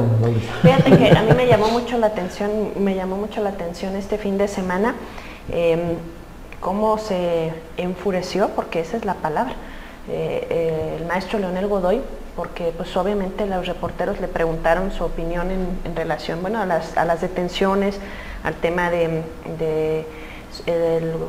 presidente municipal del puerto de Lázaro Cárdenas, etcétera. Bueno, se ha enfurecido de un tal modo y dijo, ustedes solamente me preguntan de eso. Dice, ¿por qué no me preguntan de la obra, de las presas, pues yo dije, pues, ¿cuáles presas, no? Pues que la J. Mújica, nada más. La J. Mújica. De Malhechón, era lo que yo te iba a decir. El tema es que la presa también tiene ahí algunas situaciones que ya se han aceptado, ¿no? Que esté bien, pero quitando esa, ¿qué más? Dice, ¿por qué no me preguntan de las obras? Y esa parte fue la que yo precisamente me quedé pensando. Dije, bueno, el tema es, ¿y lo demás? ¿No? Y porque todavía incluso, para poner un ejemplo muy pragmático, que además nuestros amigos que nos están escuchando lo van a entender, decían los maestros de la Secretaría de Educación que fue el tema de la licuadora, que para donde tendría que ir no se iba. Decían los maestros, a ver, nosotros a través de la Secretaría tenemos una prestación de poder comprar unas llantas para nuestro carro, ¿no? Y nos lo van rebajando de nuestras quincenas. Les rebajaban lo de las quincenas, pero el pago no se pagaba, Teo. Entonces, esta parte que tú tienes aquí, no solamente es un quebranto financiero, digamos, del Estado o de las finanzas del Estado, sino también es un quebranto de las empresas que trabajan en este Estado, ¿no? Entonces, y hay que decirlo, ahora el gobierno tiene que encarar ese problema también. Tiene que encarar ese problema, entonces no más te lo puedes... que se tomó de pensiones civiles, ¿no? Exactamente, más lo que se tomó de pensión. Entonces dices tú, bueno, hay un ejemplo que también me gusta, que se lo escuché a un funcionario, dice, llegamos a la fiesta, dice, pero cuando llegamos a la fiesta ya se había terminado, dice, ya nada más nos tocó llegar, ya habían a barrer, el vecino vino a cobrarnos que le copiamos su carro, que le rompimos 2 vidrios, llegamos y ya no había absolutamente nada. Entonces es un ejemplo de lo que bien dices, Teo, nada más que lo que hoy tenemos que tener con mucha preocupación es cómo vamos a salir adelante de este tema. Así es. ¿No? Bueno, pues, ¿alguna conclusión de esta mesa, Mateo? Pues fíjate que sigo pensando en el asunto de Reina, que fue el tema con el que hablamos, que pues tiene que prevalecer la justicia, ¿no? O no sé si la justicia, pero sí la ley, la norma, en base a un debido proceso. Sigo pensando que es un asunto grave, pero por otra parte me parece bien que si hay gente involucrada con el narcotráfico, si se investiga y demás, que se proceda. Eso me da mucho gusto. ¿Alguna conclusión de los diferentes temas? Yo creo que aquí también me uno al tema que dice Teo, en el tema del caso del licenciado Reina. Yo creo que hoy tendrán que estar más, demostrar la justicia mexicana, que bueno, finalmente estarán operando, que estarán trabajando para un caso como es este. Yo supongo que se van a acatar alguna resolución incluso de las Cortes Internacionales, porque bueno, finalmente veo muy complejo esta situación, sobre todo por el asunto político que ya mencionaba yo al principio. En otra segunda conclusión, a mí me gustaría decir que el tema de las autodefensas no lo podemos descartar, la descomposición que se ha venido haciendo de ellos, y que además el tema del crimen organizado tendrá que seguir muy vigilado y muy controlado, porque no se va a terminar, o sea, no se termina por decreto. Pero déjate de eso, Teo, a mí lo que me gustaría es que se terminara el tema de las extorsiones y que dejaran trabajar a las propias empresas que hay en Michoacán. Que nos dejen en paz, ¿no? Exactamente. Pues sí, en general. Gracias, Laura, como siempre. Muchas gracias, Jaime, es un gusto verte. No, hombre, al contrario. Gracias, Mateo. Gracias, buenos días. Hasta luego. Una pausa y enseguida, en unos 2-3 minutos, regreso a la recta final de respuesta.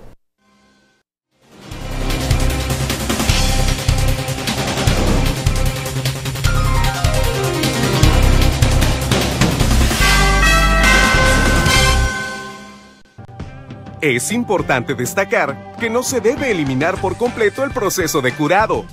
La gran ventaja es que este proceso se vuelve más sencillo, requiere de menor cantidad de agua, así como dedicarle menos tiempo. Las principales ventajas de reducir o incluso eliminar las fisuras en el concreto con solo utilizar cemento extra son: reducir los costos derivados del proceso tradicional de curado y utilizar menos mano de obra. Reducir los tiempos en el proceso constructivo hasta un 30%. Evitar costos adicionales de mantenimiento tanto para el constructor como para el usuario final de la construcción. Apoyar a la construcción de un futuro sustentable, ya que se disminuye el consumo de agua. El cemento extra se usa como siempre, y sin hacer un esfuerzo adicional en el proceso constructivo, se obtienen estos extraordinarios beneficios.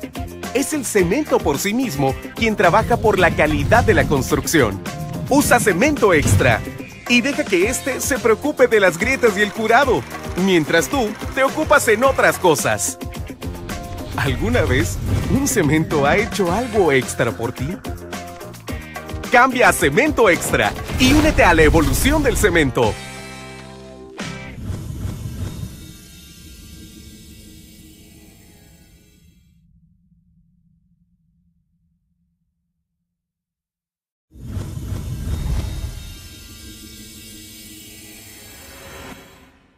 El mundo de la construcción ya no será igual.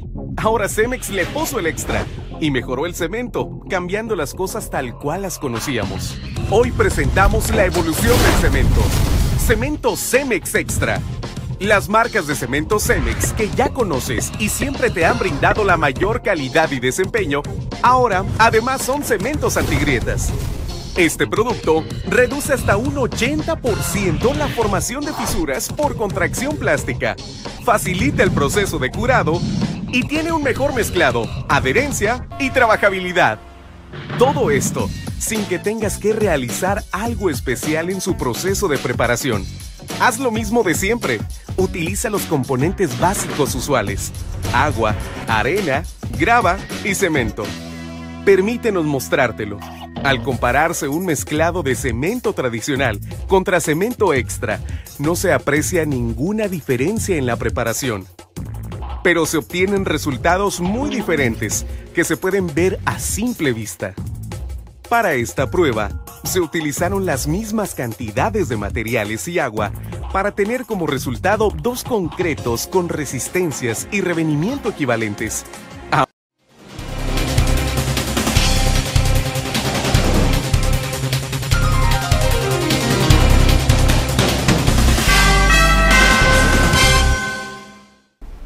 Ya continuamos aquí en respuesta. En este momento faltan 25 minutos para las 10 de la mañana y bueno, pues vamos ahora con el experto, el que sí sabe de finanzas y de economía, el licenciado Leodoro Gil Corona. Mi estimado Leodoro, buenos días.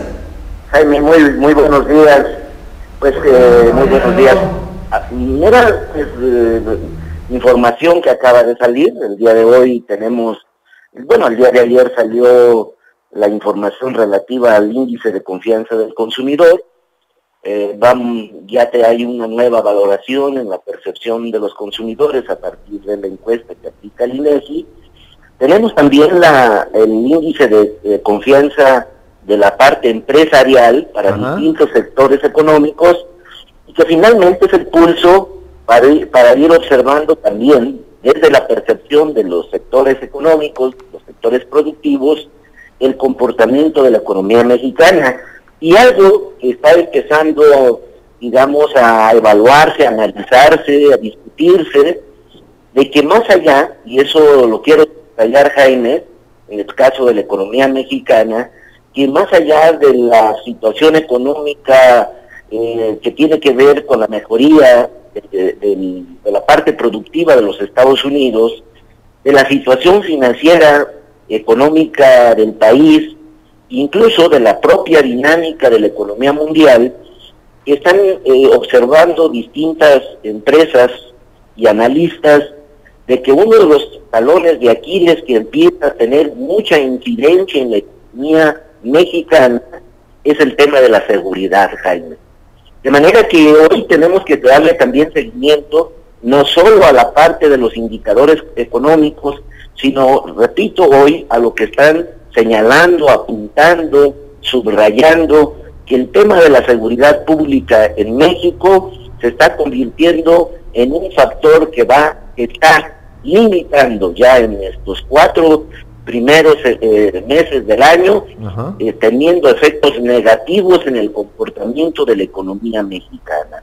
Y sobre eso vamos, Jaime. Mira, el índice de confianza del consumidor en el mes de abril tiene una caída de casi el 6%.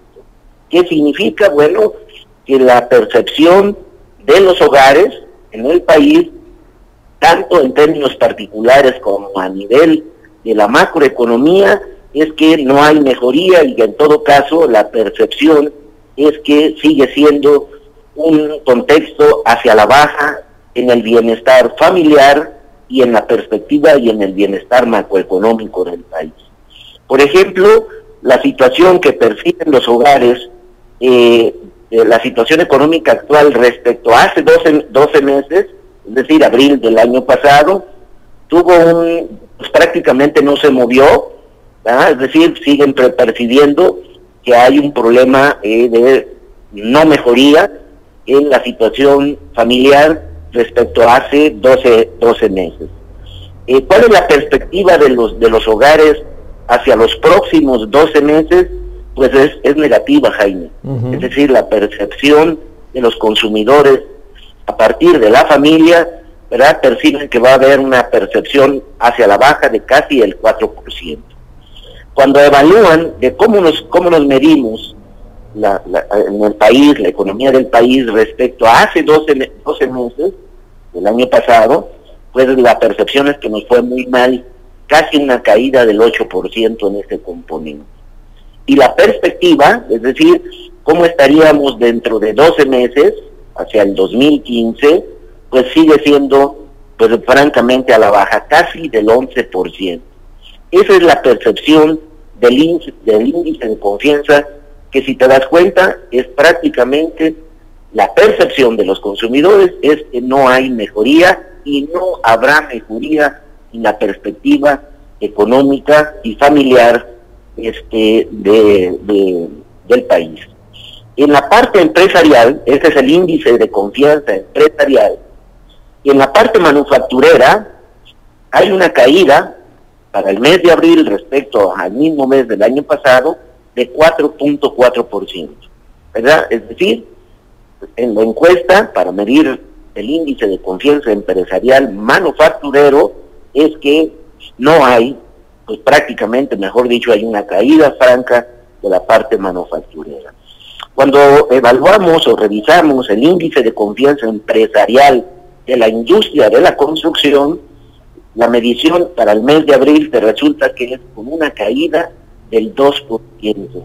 Es decir, que la industria de la construcción, pese a que hay un incremento importante en la parte del presupuesto público orientado a la inversión productiva, en infraestructura, en comunicación, etcétera, lo cierto es que todavía no se ve plasmado en la percepción de la parte empresarial en este sector específico.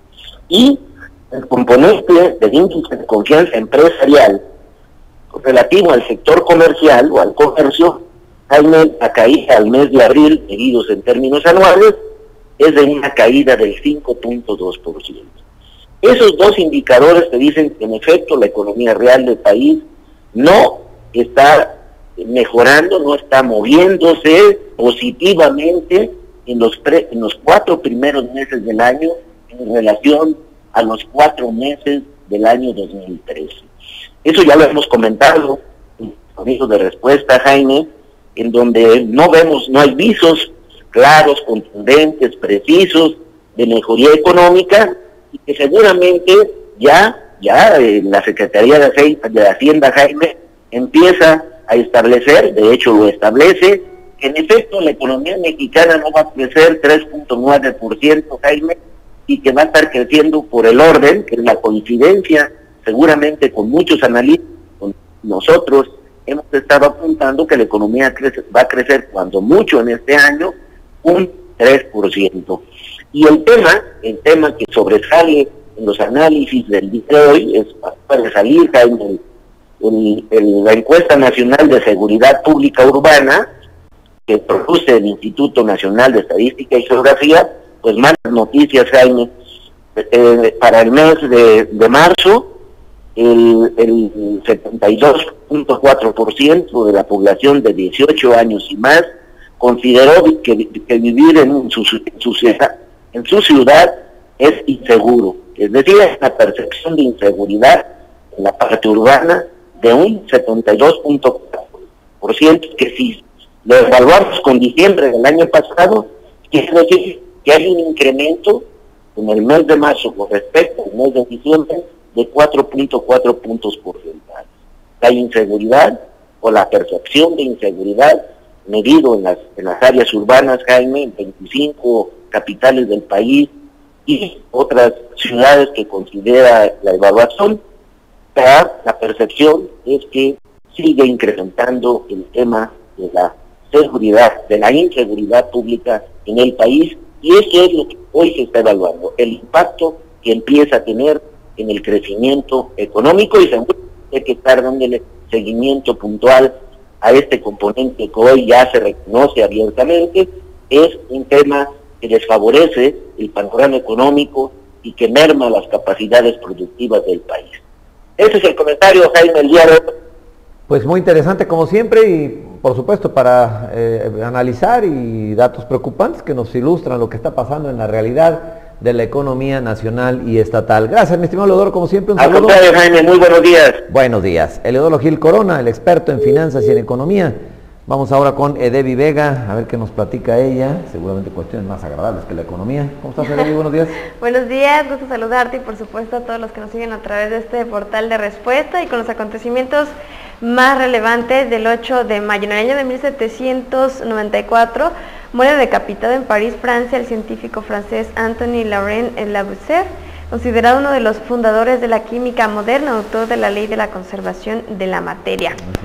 En 1828 nace en Ginebra, Suiza, Jean-Henri Dunant, fundador de la Cruz Roja. Fue un hombre de negocios suizo, filántropo y activista en favor de las causas humanitarias. Dunant fue testigo durante un viaje de negocios en 1859 de las secuelas de la batalla de Solferino en Italia, cuyo impacto le llevó a escribir sus memorias y experiencias en el libro Un recuerdo de Solferino, en el que reclamó la creación de un cuerpo de voluntarios para socorrer los heridos de la guerra.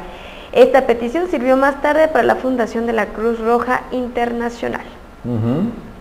En 1888 muere Gustave Flaubert, escritor francés, autor de Madame Bovary. En 2000 muere la poetisa mexicana Guadalupe Pita Amor, musa de varios intelectuales. En sus obras refleja su controvertida personalidad, temperamental e irreverente. Ella nace en mayo de 1918, aunque algunas fuentes la datan en 1920, 2 años después. Y en la efeméride de nuestro estado, en el año de 1753, nos marca aquí que nace en terrenos de la hacienda de San Diego Corralejo, jurisdicción de la parroquia de Cuitzeo de los Naranjos. Don Miguel Hidalgo. Abasolo, exactamente, del obispado de Michoacán, don Miguel Gregorio Antonio Hidalgo y Costilla. Gregorio, ¿sí? Sí, Gregorio. Tenía 3 nombres, Miguel, Gregorio, Antonio. Bueno, Hidalgo siempre, y Costilla.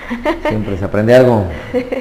En el seno del matrimonio formado por don Cristóbal Hidalgo y Costilla y doña Ana María Gallaga y Mandarte.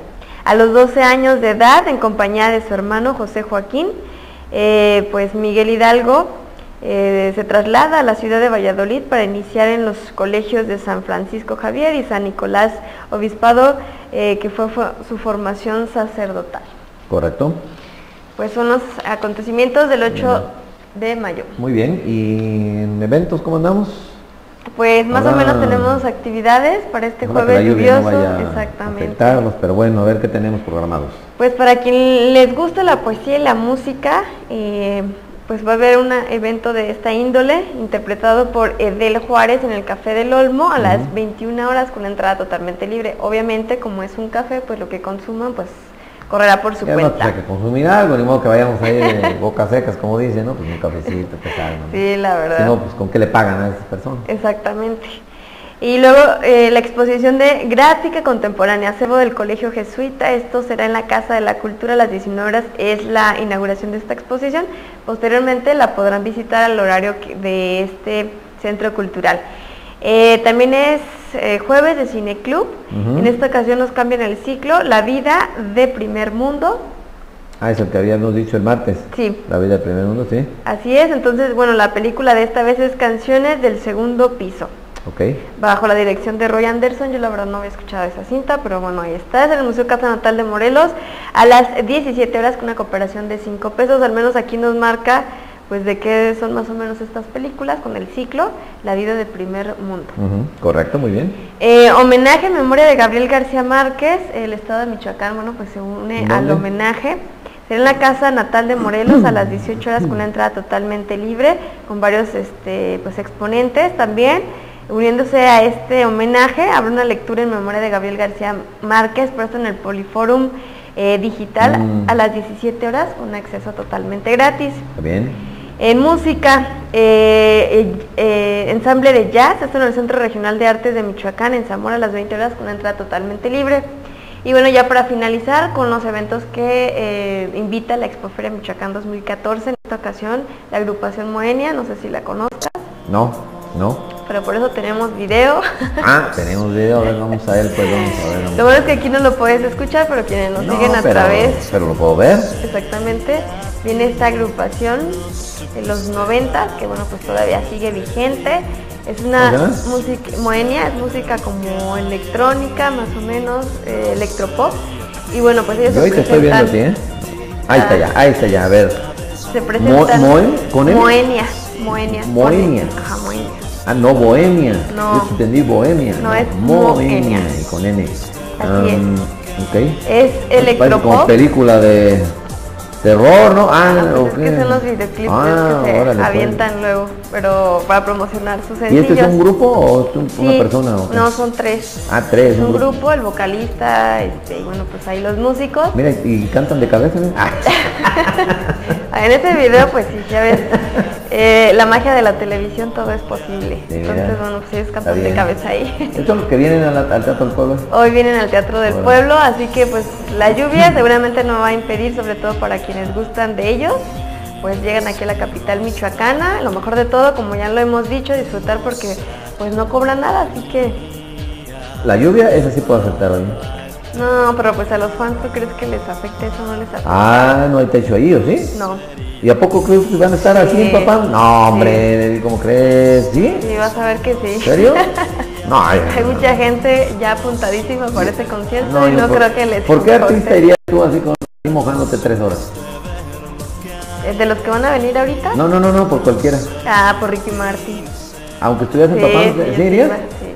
Aunque sea del otro Laredo, sí. No importa. Digo pues porque pues ya se confesó, ¿no? Sí, no importa, pero me gusta su música. Ah, bueno. También él, aunque bueno, pues ya. De Ricky Martin. Sí, bueno, pues yo soy fan de él. No. No, pues también Enrique Iglesias. Bueno, está bien. ¿Y tú por quién irías? Por ninguno. Ahora verás, es buena pregunta. Te voy a decir quién. No me mojaría por ninguno, empezando por ahí. No, por ninguno. Ahí sí no. Pero iría a ver tengo que ver un espectáculo, por ejemplo, de Luis Miguel, fíjate.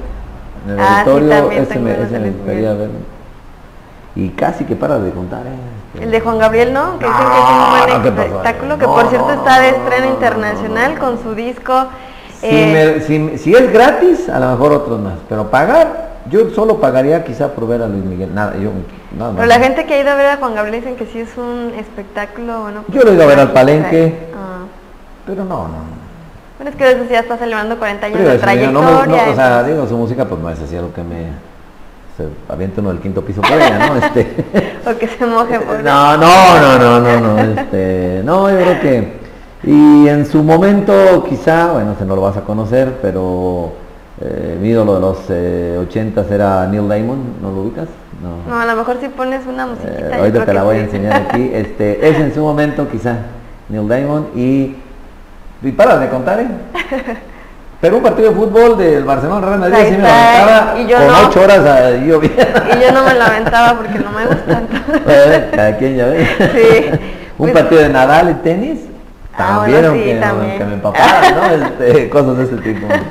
Pues ahí están los gustos, entonces probablemente... Entonces, ahí está en el Teatro del Pueblo, Moenia, y probablemente va a estar lleno, yo la verdad creo que sí, no importa que haya pues lluvia. ojalá se quite de llover para que por lo menos ojalá. disfruten, pero... Pues lamentablemente pues es un fenómeno climático que pues son no, 48 dice por ahí horas, la expectativa que es de 48 horas. 48 horas, entonces así pues... es que...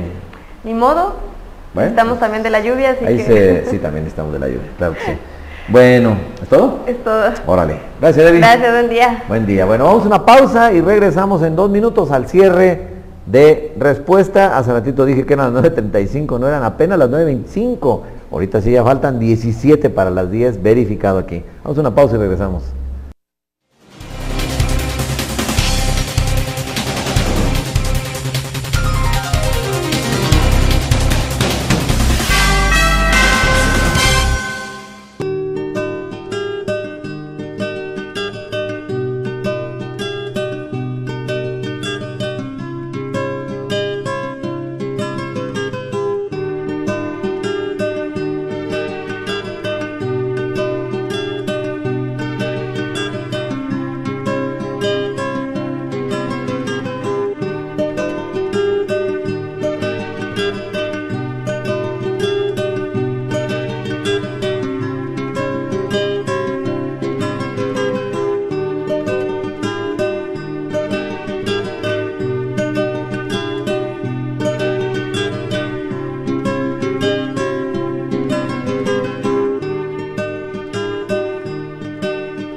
Por una cultura de respeto a los derechos humanos. Michoacano, ahora que regresas a tu tierra, tramita tu credencial de elector. Solo con ella podrás votar en la elección del gobernador del 2015 desde el extranjero. Acude a tu módulo del IFE más cercano. Y recuerda, tramita, recibe y guarda. Próximamente te diremos qué hacer.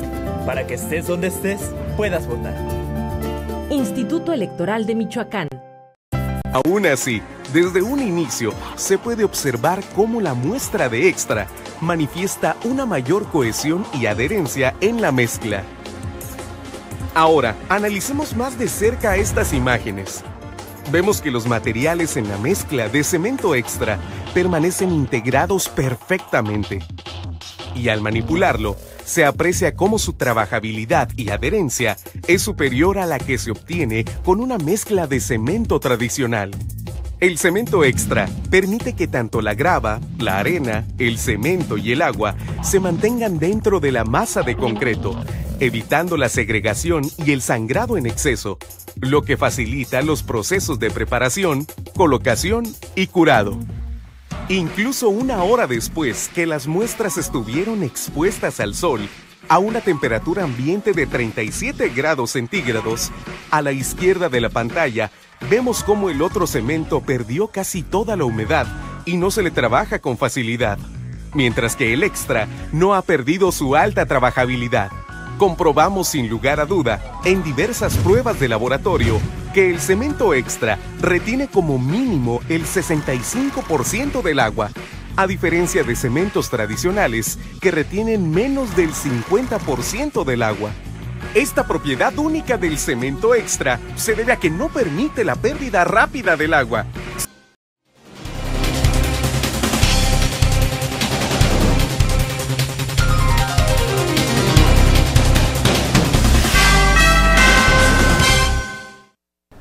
Continuamos aquí en Respuesta, la recta final de la emisión de esta lluviosa mañana aquí en Morelia Capital. Y por supuesto, no nos podemos ir sin la reflexión que nos comparte mi amigo el periodista Carlos Alberto Monge. Mi estimado Carlos, ¿cómo estás? Buenos días, te escuchamos con interés como siempre. ¿Qué pasó, Jaime? Gracias. Buen día a todos los que nos escuchan y nos ven en este momento. Y les comparto lo siguiente. A propósito de la conmemoración del Día del Trabajo, resulta importante destacar que en medio de la discusión por la reglamentación de las reformas estructurales, el reparto equitativo de la riqueza no aparece entre los temas trascendentales, mientras el abismo entre la opulencia y la indigencia crece a pasos agigantados. Resulta que México se ubica en la 15ª posición de América Latina en cuanto al salario mínimo se refiere. Es decir, solo está peor que nosotros la República Dominicana, El Salvador y Ecuador. Mientras que en países como Panamá, Costa Rica, Argentina, Paraguay, Uruguay y Chile se ganan ya como mínimo el equivalente a los 5,000 pesos mensuales. En México, recordemos, en el área A es de 2,018 pesos y en el área B de solo 1,913 pesos. ¿Quién puede vivir con eso? La canasta básica mexicana contempla 89 bienes y servicios según el Consejo Nacional de Evaluación de la Política de Desarrollo Social, mejor conocido como el Coneval. A marzo del 2014, solo la canasta básica alimentaria por persona costó 1,242.83 pesos mensuales en la zona urbana y 874.87 en la zona rural. Vuelvo a preguntar, ¿quién puede entonces vivir con el salario mínimo?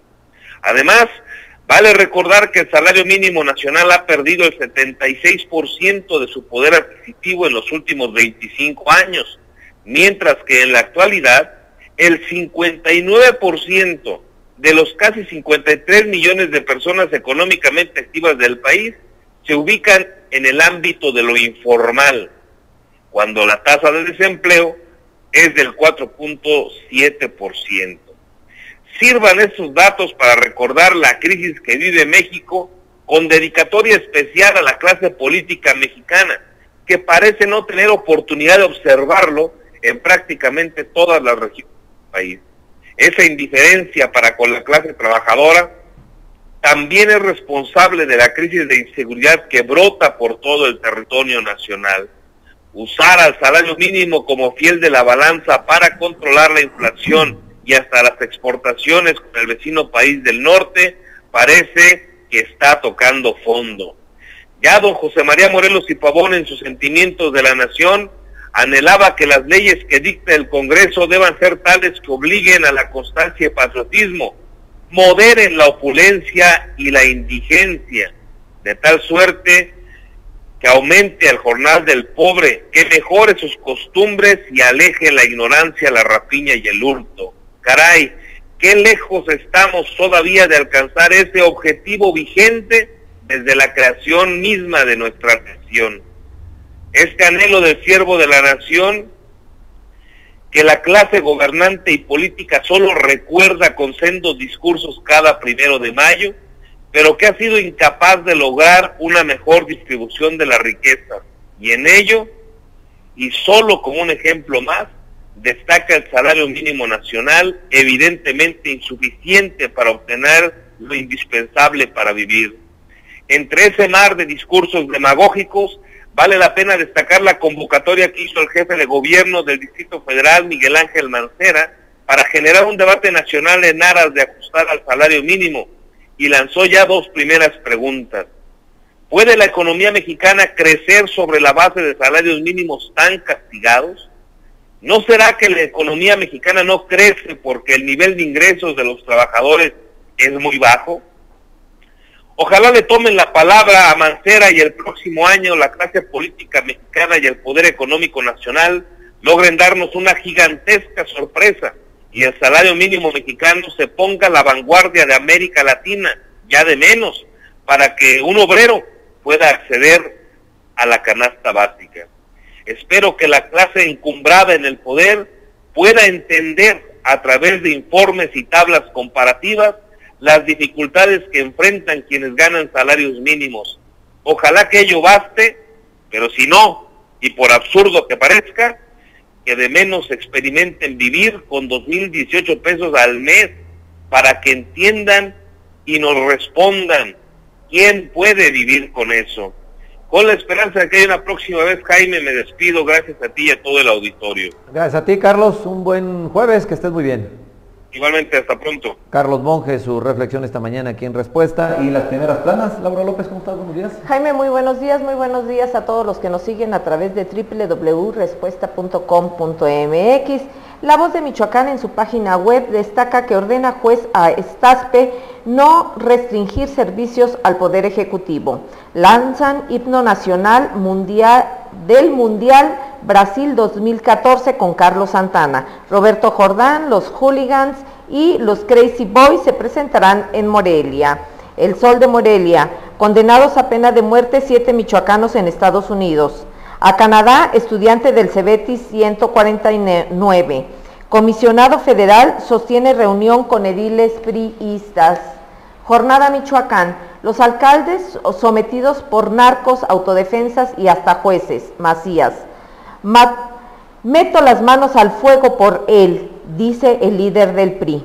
Fausto debe dar la cara, Acción Nacional. Denuncia Cherán presiones de la Secretaría de Seguridad Pública para que se sume al mando unificado. Provincia, autodefensas desconocen en Twitter a Mireles como vocero, él lo niega. No tengo interés en ser candidato a gobernador, Niño Verde. Testigo de michoacanazo, usó identidad falsa, abogados. Cambio de Michoacán. Ingresó Jesús Reina a penal de El Altiplano. Valorará edil de Tepalcatepec pedir asilo político a Estados Unidos. En Tierra Caliente, más muertes de las registradas. Y www.respuesta.com.mx en sus 3 principales notas destaca que ingresa Reina al penal de máxima seguridad de El Altiplano. Pide diputado detener el proyecto segunda etapa de Libramiento Sur. Dirección de Desarrollo Rural realiza obras en comunidades para beneficio de los morelianos. Estas son las primeras planas de este día. Muchas gracias, Laura. Jaime, buenos días. Buenos días. Bueno, déjeme informarle que, de acuerdo con declaraciones de Miguel Ángel Chávez Zavala, el dirigente estatal del Partido Acción Nacional, Michoacán, dice él, podría estar cambiando de verdugo, es decir, de los caballeros templarios a las autodefensas. A juicio del líder estatal del PAN, estos grupos, es decir, las autodefensas, pues ya están plenamente infiltradas por los criminales y ya no son confiables, desde luego. Sostuvo que el desarme no es el único paso para que ya que una sociedad no puede estar en paz si hay grupos armados, dice el PAN a través de su dirigente. Estuvo cierto, Miguel Ángel Chávez, que debe fortalecerse a las instituciones y no detener la purga de funcionarios coludidos con el crimen organizado, tras sentenciar que no se descarta el riesgo de que surja la conformación de un nuevo cártel. El riesgo ahí está, es real, dice Miguel Ángel Chávez, con esta alerta que está llamando, que me parece fundada, en el sentido de que el riesgo hoy para Michoacán es cambiar de verdugo, es decir, el verdugo históricamente pues fue el crimen organizado. Hoy el riesgo está latente ahí, pendiendo como espada de Damocles, de que en realidad el verdugo ahora cambie de nombre y puedan llamarse autodefensas, que también, pues ya infiltradas por el propio crimen organizado o por un nuevo cártel, pues pueda a final de cuentas asumir el papel de victimario que históricamente, por lo menos en los últimos 10 años, ha venido sosteniendo el crimen organizado aquí en Michoacán. Bueno, pues déjenme ver si tenemos comunicación con el señor Artemio Nava. Parece que no, se está complicando. Bueno, pues obviamente la información importante es la que tiene que ver con el hecho de que ayer el Pachuca le pegó, ¿qué? 2-0, ¿verdad? 2-0 a Santos. Esto en el partido de ida de la primera semifinal. 2-0 el Pachuca. La otra semifinal, que es Toluca-León, esa se juega hoy en León. Hoy por la noche juega el León, que recibe al Toluca, que ahora pues, es el quedó como líder después de que dieron de baja ya, bueno, no dieron de baja, sacaron de la liguilla al Cruz Azul, que era el líder. Y bueno, pues también desde luego la denuncia que hay contra Ricardo Antonio Lavolpe, que se le está complicando ahí las cosas. Ayer esta podóloga del equipo de las Chivas dio la única entrevista que dijo que iba a dar al noticiero radiofónico de Joaquín López Dóriga, y bueno, pues detalla ahí la situación que se dio en el cuarto ahí de masajes con Ricardo Antonio Lavolpe. Ella reitera que pues sí se quiso pasar de listo Lavolpe insiste en que no, vaya usted a saber. El caso es que pues esa es la situación. Bueno, pues alguna complicación seguramente por problemas de la lluvia para comunicarnos con Artemio Nava, pero bueno, esto es lo medular también en deportes y ya nos vamos. Muchas gracias a Laura López en la producción, a Rodrigo Zamudio en la producción técnica, a ustedes por su atención y su confianza, mil gracias. Mañana, aquí a las 8 de la mañana tenemos una cita y desde luego la invitación para que siga al pendiente de la información con credibilidad en www.respuesta.com.mx. Nos vemos mañana pues.